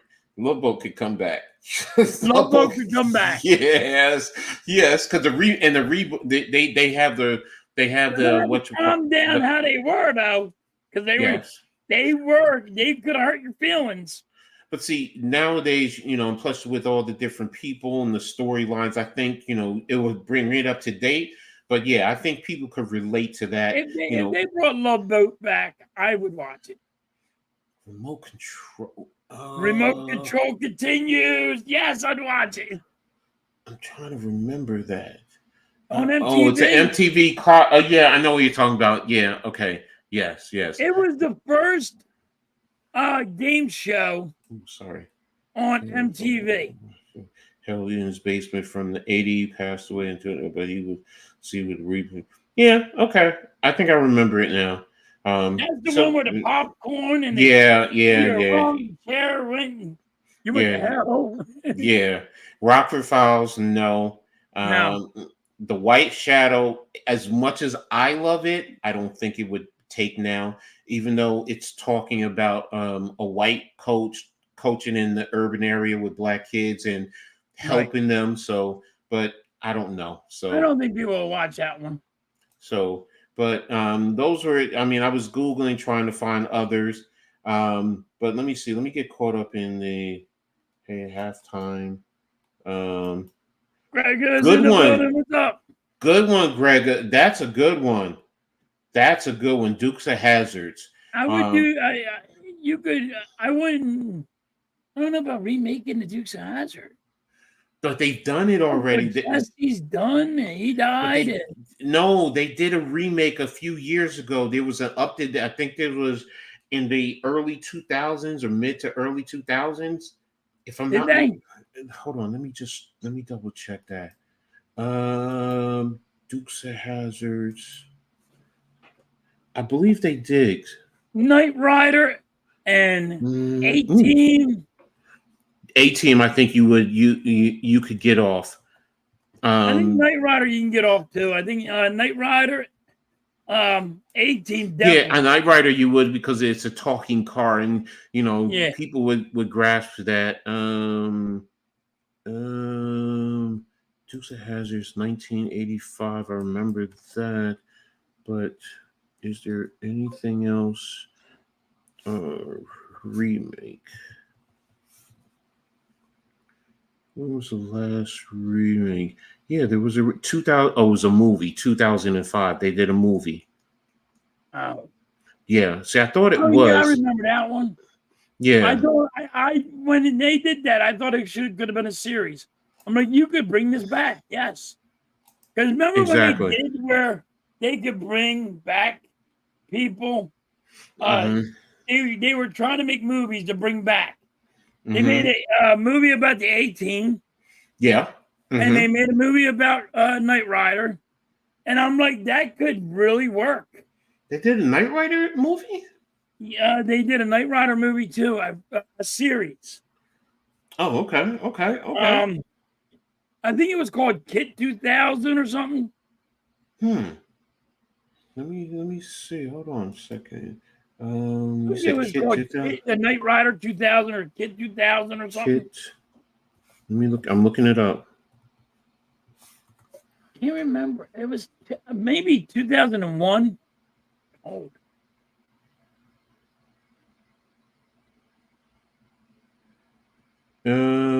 Kit 2000, right? Knight Rider fandom.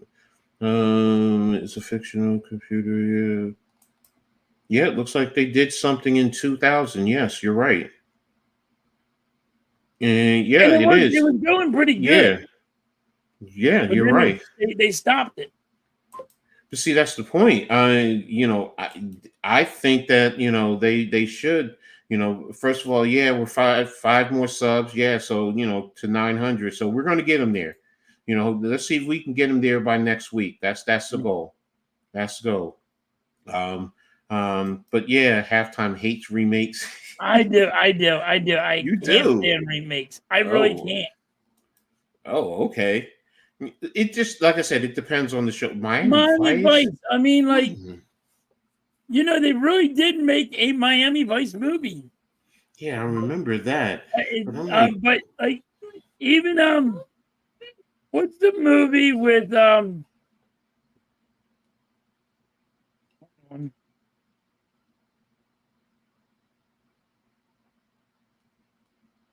I know they made a movie about Miami Vice. I can't remember it. That was a long time ago, though. Nick, I'm not putting that out there. Stop it, man. That's not right. Stop. I would never. I appreciate you, bro, but no, I don't agree with you on that one. That's not cool. So, I don't go into things like that. So no, but getting back to the reboots, man. Yeah, because there are times that you worry about if they're going to live up to the original. If they did it, do you think it would just be a more of a cash grab? What? If they did a remake? Yeah. You know what? I could see them doing a Fresh Prince of a Bel-Air reboot. They already did. Really? When? Yeah. They already did a Prince of Bel-Air reboot. Fresh Prince of Bel-Air on Peacock. It's on Peacock or it's on Netflix or something. I think he says it's on Peacock. So I'm trying to look it up right now. So they did. They already did one. I never watched it because you had Will Smith. You can't take that away. Oh, okay. I remember the Bel-Air. I got what you're saying. I heard about it. I just never watched it. So yeah. I never watched it. Yeah, you're right. You're right about that. So it's just got it. I got it. It's how many episodes did it have? It didn't go good. I didn't think. Two seasons. The first season had 10 episodes, and the second they built 20 episodes in total. So I guess it did. Yeah, it didn't go well. So and when did they do this? This was out in. Doesn't tell me when. Okay. Let me get caught up. Nick says I thought it was really good. Okay. Kenny Pickett. Yes, Star Wars. Thank you. Me and Star Wars were laughing about it. Like he couldn't get past 9 yards. You know what? In thinking about this, about the reboot, then it just seems like reboots are no good, man. It's just a cash grab, and You That's all know, it is a cash grab. it's not better than the original. You know, I'm trying to think, is there ever been a reboot that's as good as or better than the first one? I can't think I'm of gonna say anything. no. I can't think of anything right now. Like, You know. Coach, this is how I look at it. If you're gonna remake a movie or a TV show, you know what I mean? Like, Mm-hmm.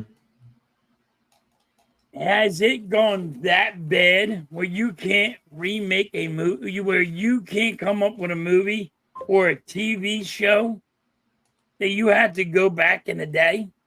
Mm-hmm. Was our TV that good, Coach? Yes, to be honest with you, yes. I said For right now, me, he had to go back. We're going to go back in time and go back to the 80s and bring it 80s back. let me say this. Let me say this, bro. I'd rather watch movies from the 30s and the 40s than a lot of the stuff that's put out You ain't today. lying. You really ain't lying. I would. Because everything today is more about the graphics and so on and so forth, but movie then is about the acting. See, for me, if you can act and draw me in and get me emotionally involved, that's what gets me. You know, I mean, I'll watch a James Cagney movie or Edward G. Yeah, Robinson, man, James. Oh God. and that's I what I'm remember talking. watching that shit. Like it was like, I mean, John Wayne. I mean, sometimes I'll sit and I even watch. like John Wayne too. Yeah, it's I like grew up watching that stuff. I mean, like, yes. And then in the 70s, I'll go watch a lot of the black exploitation movies. Like one of my favorites is Blackula. I love Blackula. You know, it's the black version of Dracula, but I okay, just love it. And and then Scream, Blackula, Scream. Most people are like, but see, to me, I just love it. It's that 70s, that 1970s, appeal, in the hood, the disco scene. It was just something different for me, and it was something that I related to. So, of course, I love Shaft and things like that, but Shaft was good. I and love Claude, Shaft, man. Shaft was good. exactly. So my point being is, movies back then were more entertaining. Now, if I want to see something with graphics, I'm going to be honest. I'd rather watch one of the Japanese monster movies. I'll sit and watch Japanese monster movies for hours. Hey, Gamera, Godzilla was great Godzilla. back in the day. Yes, that's what I'm talking about. So Godzilla was awesome back in the day. Now y'all messed it all up. You I'd can rather mess, watch. yeah, like I can say, this day and age, you all I can don't fuck up a like it. movie. I don't like and I get it. The older versions look, I love the 1930 King Kong movie. I just do. See, for me, it's that nostalgia of watching it, you know. And yeah, it's kind of dorky, with with King Kong and the way he looks, and you can Yep. tell it's fake. But you know what? I could tell the graphics Who with a was lot of that stuff robot movie, Coach, back in the day? Ultraman. No. The Japanese? You talking about the Japanese The robot? Japanese one. It's Ultraman. Oh, it's Ultraman? Yeah, Ultraman, and he would just do something like this and then jump up and Yes. go for. It's Ultraman. So yes. Let me get caught up. I'd rather than make a documentary about Halftime Journey to 1,000 Scrub. Yeah, reboot. Hey, I'm with you on that. I Jake, don't want it. I want to try to get to 1,000 first. no, but he's saying watch the journey. So No, you I'm don't saying, want can the you? journey. Journey was horrible. No, you're good, Nick. You're good. You're good. It's just I don't get into all that. Last night game was a great way to start the season with some of our rookies playing exceptionally well, while others fell short. Give your favorite players a game ball. You're late, bro. We did that way earlier, man. Yeah, we did that way earlier. You're gonna have to go back and watch watch it from the beginning. We already did that. It's about culture, and that we talked about that Arku already. Yep. We talked about that. You guys are Arku. late. See, you should be here from the beginning. That's the whole That's thing. why you got to come in the beginning. So guess what? You need to go back and rewatch from the beginning. And there you go. Yeah, Shaft was good. That was really good. I like Shaft. Twister was really good. Yeah, Twister was cool. I didn't watch the remake of the Twister, but Casablanca, come on, man. A kiss is just a kiss. Yeah, I like Casablanca. Come on, man. Humphrey Bogart. Who? Man, Ingrid Ingrid Bergman. Come on, bro. Man, you go back in the day now. Yes, bro. See, and those are movies. I'm gonna be honest with you. Don't you ever think about remaking that? Ever? No. Want to know why Coach is saying that, everybody? Because y'all gonna fuck it up. Hell yes. Hell yes. You know, I mean, there's stuff with look, man. I mean, you know, I mean, come on, ready for this? Mm-hmm. Herbie the Bug Love. Remember that? Coach? No, yes. When it first came out, yes. When it first came out, they made a movie and they fucked it up. You ain't lying, bro. Herbie was a great one. You know what's a going coach? Mr. Edd. Mr. Edd. I hate that show. You hate Talking Horse? No, you want to know why? Because in school, I would come into class and I kid you not, people would go, "Hey, Ed, how's Wilbur?" And I'm like, yo, because my name is Ed. Yeah. I'm like, yo, that ain't funny, man. That ain't funny. Yo, I saw that Star Wars. I was just like, yo, get the hell out of here with that. I'm sorry. I'm not watching that one. I'm not. I went on my rant about that. I'm like, yo, like Beetlejuice, like you gonna fuck up Beetlejuice. Yes. And then it don't make any sense. Yo, coach, they made Beetlejuice, right? The dad dies, right? All right. Mm-hmm. You know, it is what it is. He died in real life. Mm-hmm. But now you're doing Beetlejuice. So they go where dead people are, and he ain't involved in it. I hate remakes. You're messing it all up. No, I'm trying to remember. I can't remember. Let me Google something. Hold on a second. Remakes. I would like to see Mr. Edd again. Well, you could watch it. I'm not gonna watch it. I'm just not. I'm not. If they made a reboot of Mr. Edd, I'd watch it. You have it. That was a good TV show. You know what? Dennis the Menace was. Dennis the Menace was good. Love Dennis the Menace. All right, 20 remakes that are good or better than the first on Reddit. It's not giving me anything. 25 best remakes. Okay. I don't want you to go back in my childhood and remake these shows because you'll never make them better. You're gonna crush them. Okay, I don't remember them making a remake of Some Like It Hot. I don't remember that. They made a remake of that? Yeah, I just Googled something and it says 25. This is on what is it? The IMDb. Some Like It Hot, #1, Maltese Falcons, The Departed, True Grit, A Star Is Born, Reservoir Dogs, The Wizard of Oz. I mean, no. You mean they already made a movie? They made a remake of The Wizard of Oz? The only thing I know is The Wiz. Invasion of the Body Snake. Brian Hurt. No, this is not real. This has to be a fake. There has to be a fake. I'm sorry. Let me go. I don't know. They never made a remake of The Wizard of Oz. The Man Who Knew Too Much. I remember the man with one red shoe, not the who knew too much. No, I'm trying to look. That's why the Magnificent Seven. Now I do know they did make remakes of the Magnificent Seven, even from the original classic to up to date. But I don't think it was as good. Fistful of Dollars.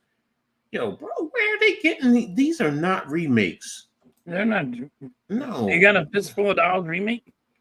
I don't remember seeing anything like that. The United States is up 11, 56-45 in the third period right now. So just a quick update. Yeah. Oh, The Fly. There were different stories of The Fly. Yeah, it was like 3 of them. Little Sharper Horrors. I do remember that. There were remakes of those. They didn't make a remake of Shaka Horror. Yeah, they were. Yeah, there were, because remember they 8 people. The one with Rick Moranis was the remake. There was ones in the I believe it was in the 50s that was the original. Oh, I didn't So know that. they did do Heaven Can Wait. I do remember seeing that from the 70s up into I think it was the 2000s. Right. His Girl Fridays. I do his Girlfriend Friday. It was His Gal Friday. I know that's a remake.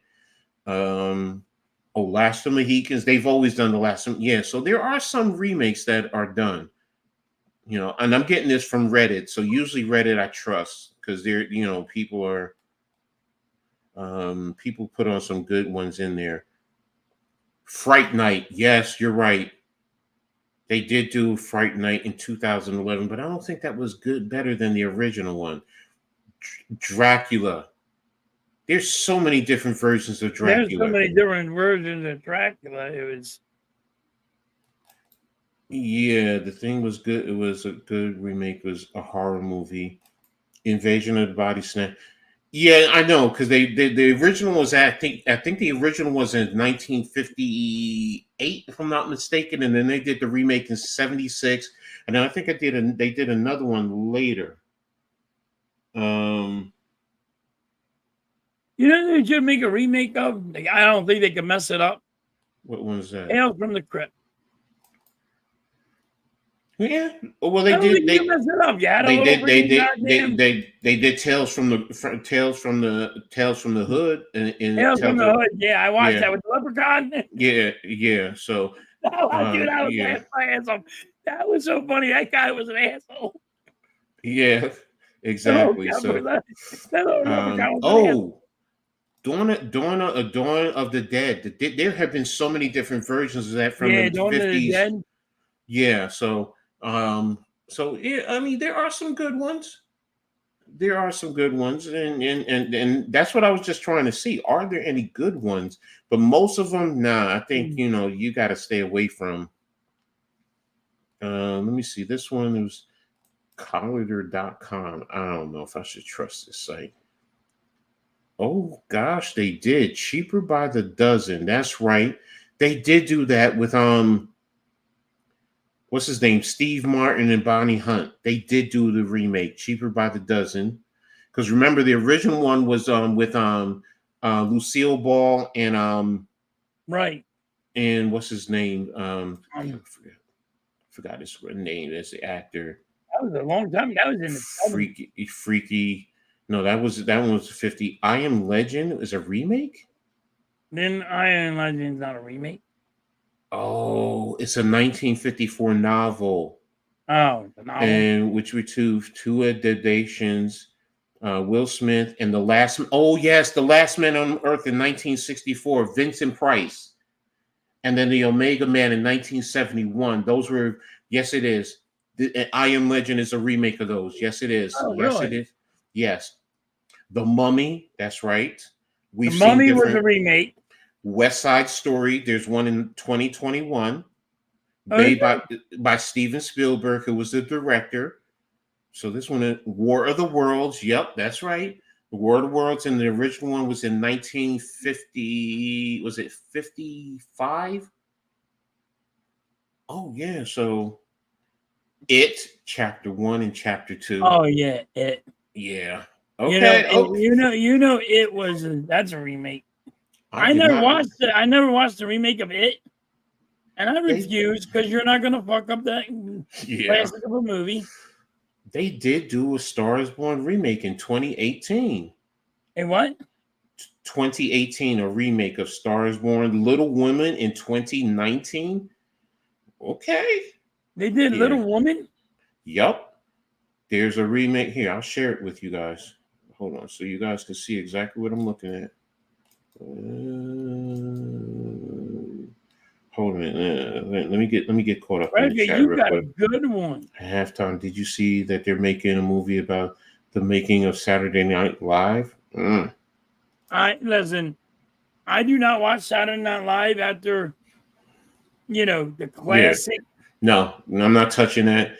And no, I would not watch Cheers. I would not watch Frasier, a remake of Frasier. Those are good the way they are. I'd rather watch the old versions.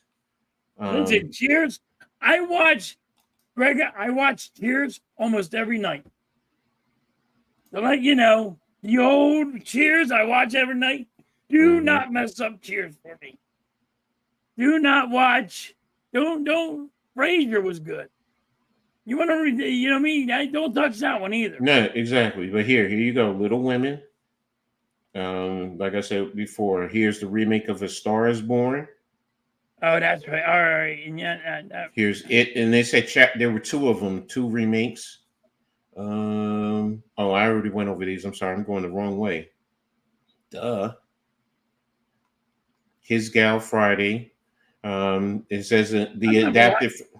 I remember this because my dad made me watch that. He used to like that one. Yeah, I love it. He says it's a remake of the adaptation of 1928 screenplay of The Front Page. So I know what it is. So I remember this.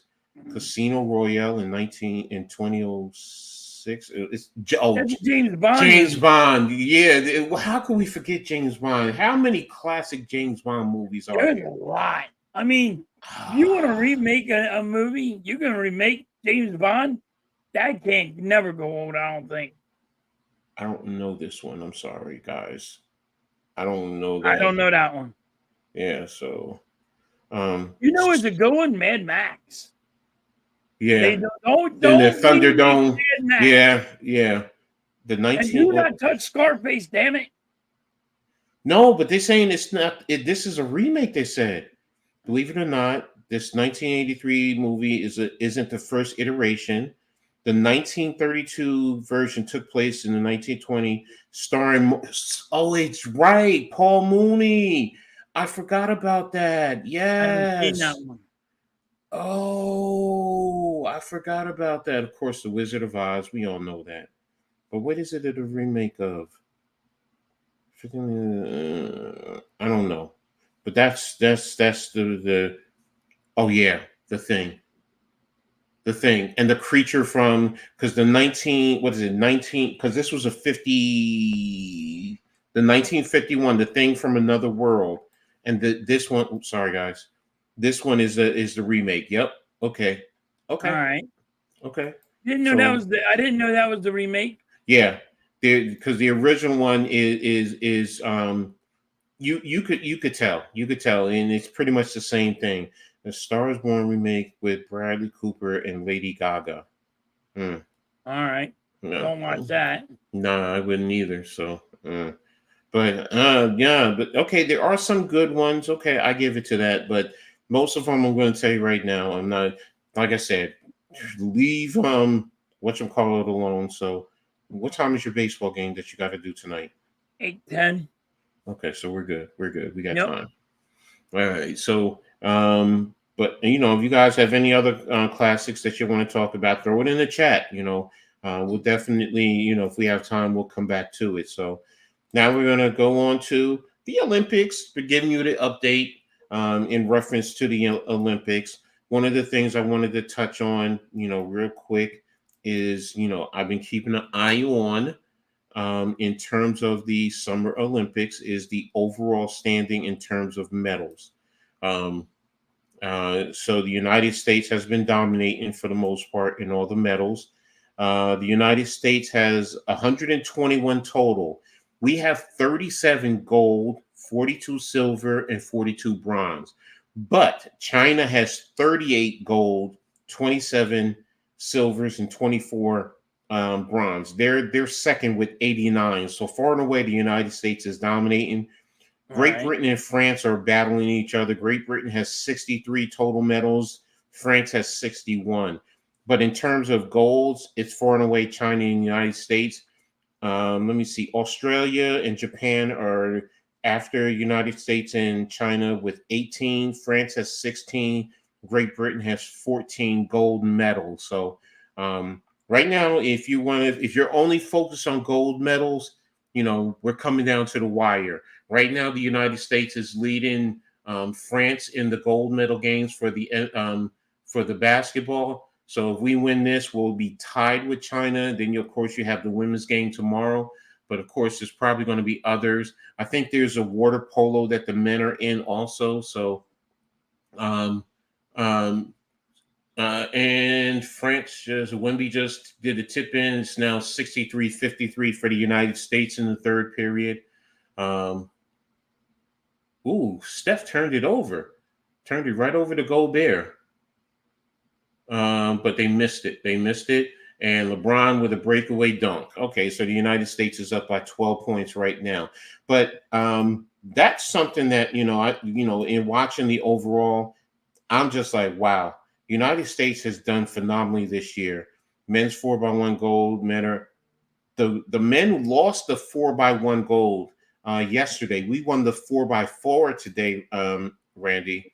But we lost the 4x1 yesterday with an exchange issue in the first leg. That's where we actually lost it. So, but overall, still proud of the United States overall. Like I said, some people want to talk about just the gold. I look at the overall because you can't diminish the silver and the bronze. Those athletes worked hard, and it's second and third place, but you're still getting an award for it. And for the United States to dominate, literally we're up 32 gold on total medals over China, who's the next closest. So kudos to the United States, and hopefully we continue to add on some more before, this event closes. But what's your thought about that halftime in terms of the United States and the golds? Not the gold, the overall medals. Sorry. USA always wins a lot of gold medals, but if you're looking at the big picture, hey, all these people are really at the best of the best right now, and in the Olympics, swimming and they're working very hard. And every 4 years? Yeah, it's every 4 years you get it. So you every 4 years you got the summer, then you got the winter, right? So you have the winter. They're working really hard. So do they deserve it? Yeah. Yeah, no, they deserve it. I'm going to say this, Randy. Canada won, definitely won some good medals.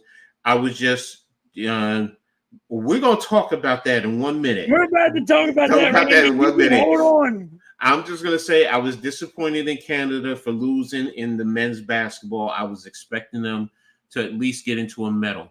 So I'm going to make fun of somebody that was trying to break dancing. Okay. You might as well get into it now because we got some bloopers that we want to talk about. And we're going to start with break dancing. Look, first of all, when I told at halftime about it, he was like, break dancing is an event now. I'm like, yeah. I didn't know it's an event. I'm not a big Olympics guy. I don't know Olympics. Yeah. And I'm going to admit it. You want to talk Olympics? This is out of my realm. But I watched a girl play break dancing. I'm like, the girl from Australia. She was from Australia.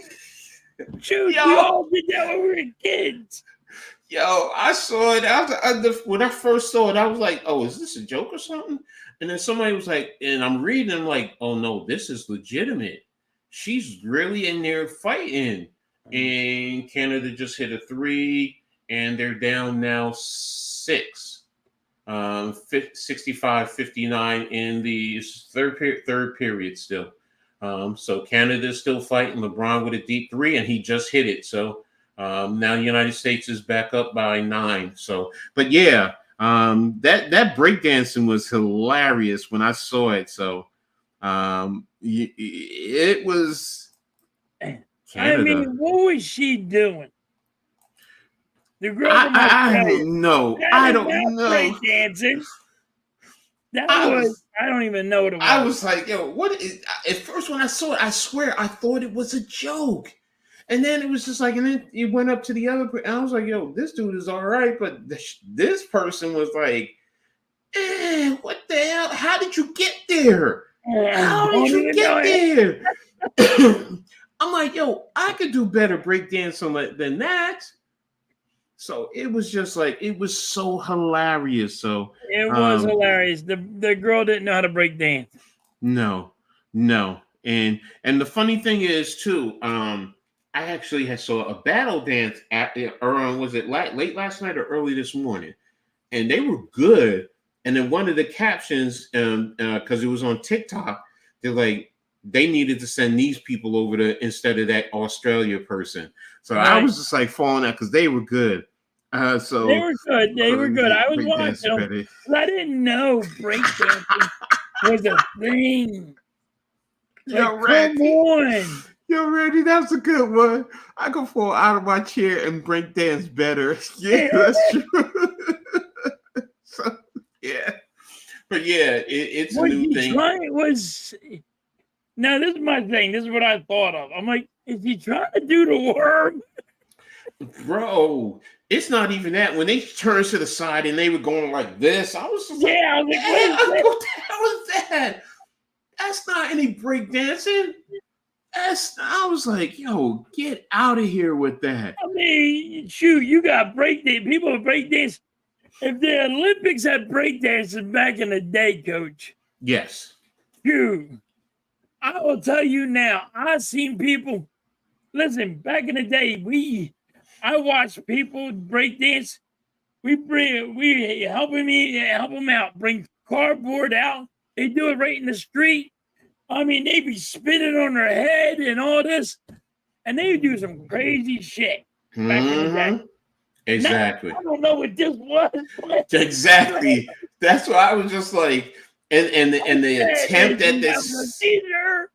The attempt at the head spin was just like, and then your freeze poses were like, yo, really, really, you couldn't even get get your two hand down. You didn't, spin on your hand, one hand spin. I'm like, yo, I used to try that. I admit it. I tried it. I just wasn't good at it. I'm like, yo, pop locking, I was cool at. I was good with the pop lock. That was just, I could get that. I back in the days, I could swallow the brain, where you take someone's brain, you break it down, boom, boom, boom, boom, boom, boom, all of that. Yeah, I could do all that, but my boys, they were better at the true breaking. So I was just like, okay, but yeah, that was horrible. Real quick before we go on, yeah, I heard they're gonna have flag football in 2028. Flag football. Yeah, I told you that. Yeah, I told you before they're probably gonna do that. Hey, it's their effort. They don't want to play the real football against us, so but hey, it is what it is. Plus, you got girls who play flag football now, and you have co-ed flag football, so I get it. I understand what they're trying to do, so. All right, whatever. So, United States is up 70-61 right now in the third, and good turnover. Durant with the alley-oop to Anthony Edwards, and United States is back up at 11. So, but one other blooper was the pole vaulter. And for those of you who don't know. This is all over the place. This guy, shout out to him because. Go ahead, bro. You got it. If your junk causes you a gold medal, please say it with your chest. Yeah. Please say it with your chest. That's all I can say. His junk cost him a gold medal. He was supposed to win the gold medal, and his junk cost him a gold medal. That was hilarious. That was hilarious. Pole vault to go down. Hey, that was a real pole vault. Yeah, that was a real pole vault. Yeah, exactly. So that was hilarious. When that happened and I saw it, I was like, yo, bro, man, how could you go home and face your people? Because it's like, really, you couldn't at least tuck that thing away or something. Tape it up. Yeah, really. So it's just like, but then again, he could go with my chest.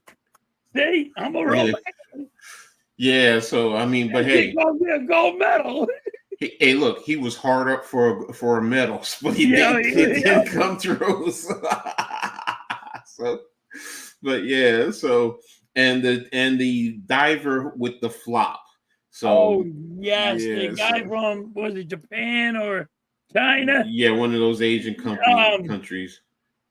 he went to try to do a flip. He's flipping. He landed like belly flat, back flop Mm-hmm. on this thing. Mm-hmm. It hurt me.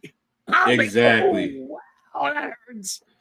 Yeah, it did. It did. So look, I'm like this. If you want to really put a dive and flop contest in, do it right, man.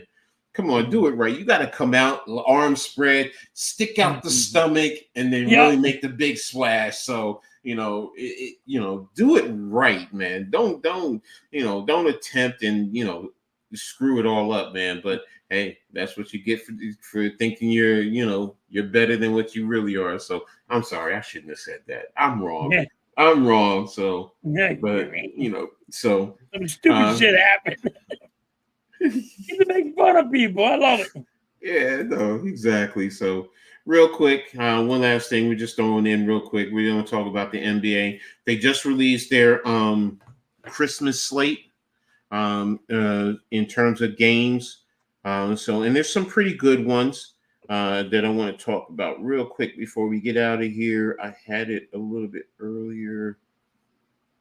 It's on CBS Sports, NBA news. Okay, and they have a list of the. It's 5 games that are going to be coming out for the Christmas holiday. You have the San Antonio Spurs at the New York Knicks, Minnesota Timberwolves at the Dallas Mavericks, That's gonna be a good 76ers, one. 76ers at the Boston Celtics, Los Angeles Lakers at the Golden State Warriors, and the Denver Nuggets at the Phoenix Suns. Now, in theory, they're all pretty decent games. They should draw interest. Most people will watch San Antonio and New York because of Wemby against the Knicks. The Knicks now are rebranded. So, you at least want to see, if San Antonio can come in. Usually, I'll be honest with you, people come into Madison Square Garden and they really shine, especially at that moment. So it's going to be interesting. Minnesota Dallas is definitely going to be interesting. Minnesota is going to want payback after what happened, this past playoff series. So and plus you got Klay Thompson in the mix now, so I definitely want to see that. You also have the Sixers and the Celtics. What can I say, man? That's always going to be, one of It's those always gonna be top. top notch too. Exactly. So, and what can I say? The champs versus your rebranded team. So, the Lakers, Golden State, with Steph and Curry, is it going to be their last hurrah? You never know. Is LeBron going to eventually walk away, or is he going to give us another year? Plus his son, Steph. Of course, Steph being Steph. So, let me see. Durant with a deep corner three, and he missed it. And the United States is up by 8 right now. So, and the last one, the Nuggets and the Suns. I know some people don't like the Suns, but they still have 3 of the best top players in the league. And then Denver with Jokic. What more can you say? So it's going to be a great basketball day right there on Christmas. So you should have let it go. But yeah, I'm really interested in those games. Can't wait. And the NBA did a good job with that. I know you're probably going to definitely be tapped into your Sixers. Well, yeah. I mean, like normally there's a football game or something normally Let me on there. let me double check So when Christmas is. If it's not on the weekend, I don't think Christmas is on the weekend. not on the weekend. No, I'm thinking. I'm just talking out of I don't know. October, But normally November. there's Yeah, a it's a Wednesday. It's a Wednesday. okay. So yeah, that's a great time for the NBA to have a game. A lot of Mm-hmm. people are going to be tuned in. And I will say this: this. It worked out for the NFL. Mm-hmm. Yeah, And it the worked out for NBA. the NFL. Matter of fact, they said the NFL says that there's a lot of money in that, so I can see Durant. why the NBA's doing it. Mm-hmm. So, well, I guess no one else has any games that they're interested in seeing because they're not talking about it in the chat. So, but hey, you can still leave it in. We'll check it later on, even after the show. So, right now, just to give a quick update, it looks like the United States is up by 9, 77-68. Durant just hit a top of the key 3-pointer, which put the United States up right now by 9. But still, this is a great game. This is going to come down to the wire. You can't even say the United States is just totally dominating France. France is competing, and France has NBA players all over their roster, man. So, Coach, let me ask you a question, because I've seen that LeBron James had some words about his coach not putting a player in. He did? Yeah. You mean in the Olympics? In the Olympics. I didn't see that. Let me see if there's anything home. I can't remember the guy's name. The young dude, from the Celtics? I think he's from the Celtics. No, not the Celtics. From the only young one. They were saying he's supposed to be the next upcoming big player. Anthony Edwards. Edwards. Nah, Edwards is playing. He's even playing now. Yeah, but they were saying they didn't start him or something. Oh, yeah. You started Curry, and you started what's his name from the Nuggets? Not Durant. Oh man, why am I forgetting his name? And LeBron wanted him to start. I'm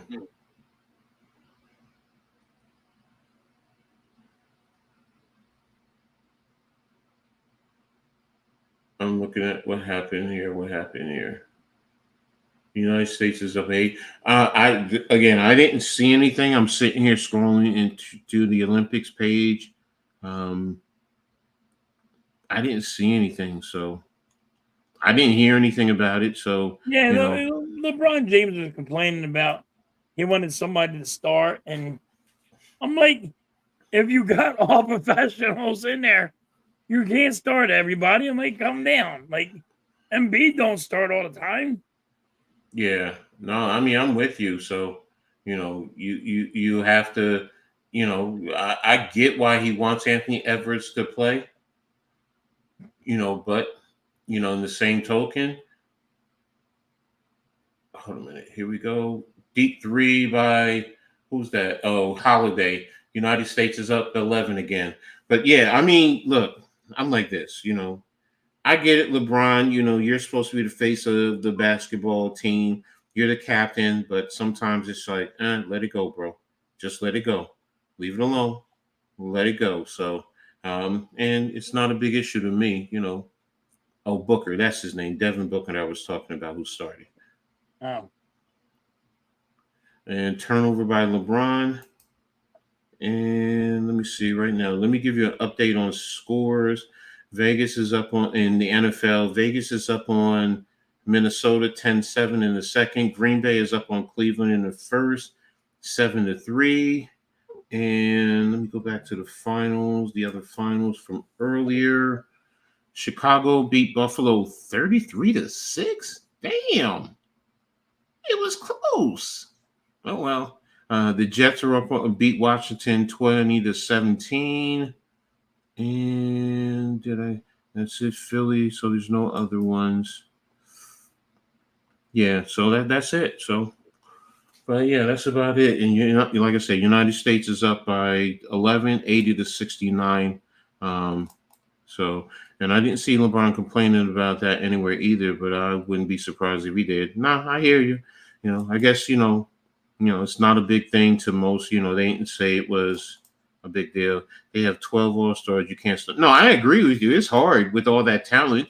Every last one of them will be starting somewhere on their own team, at home. At home. So, But that's also the good thing about the level of talent that we have.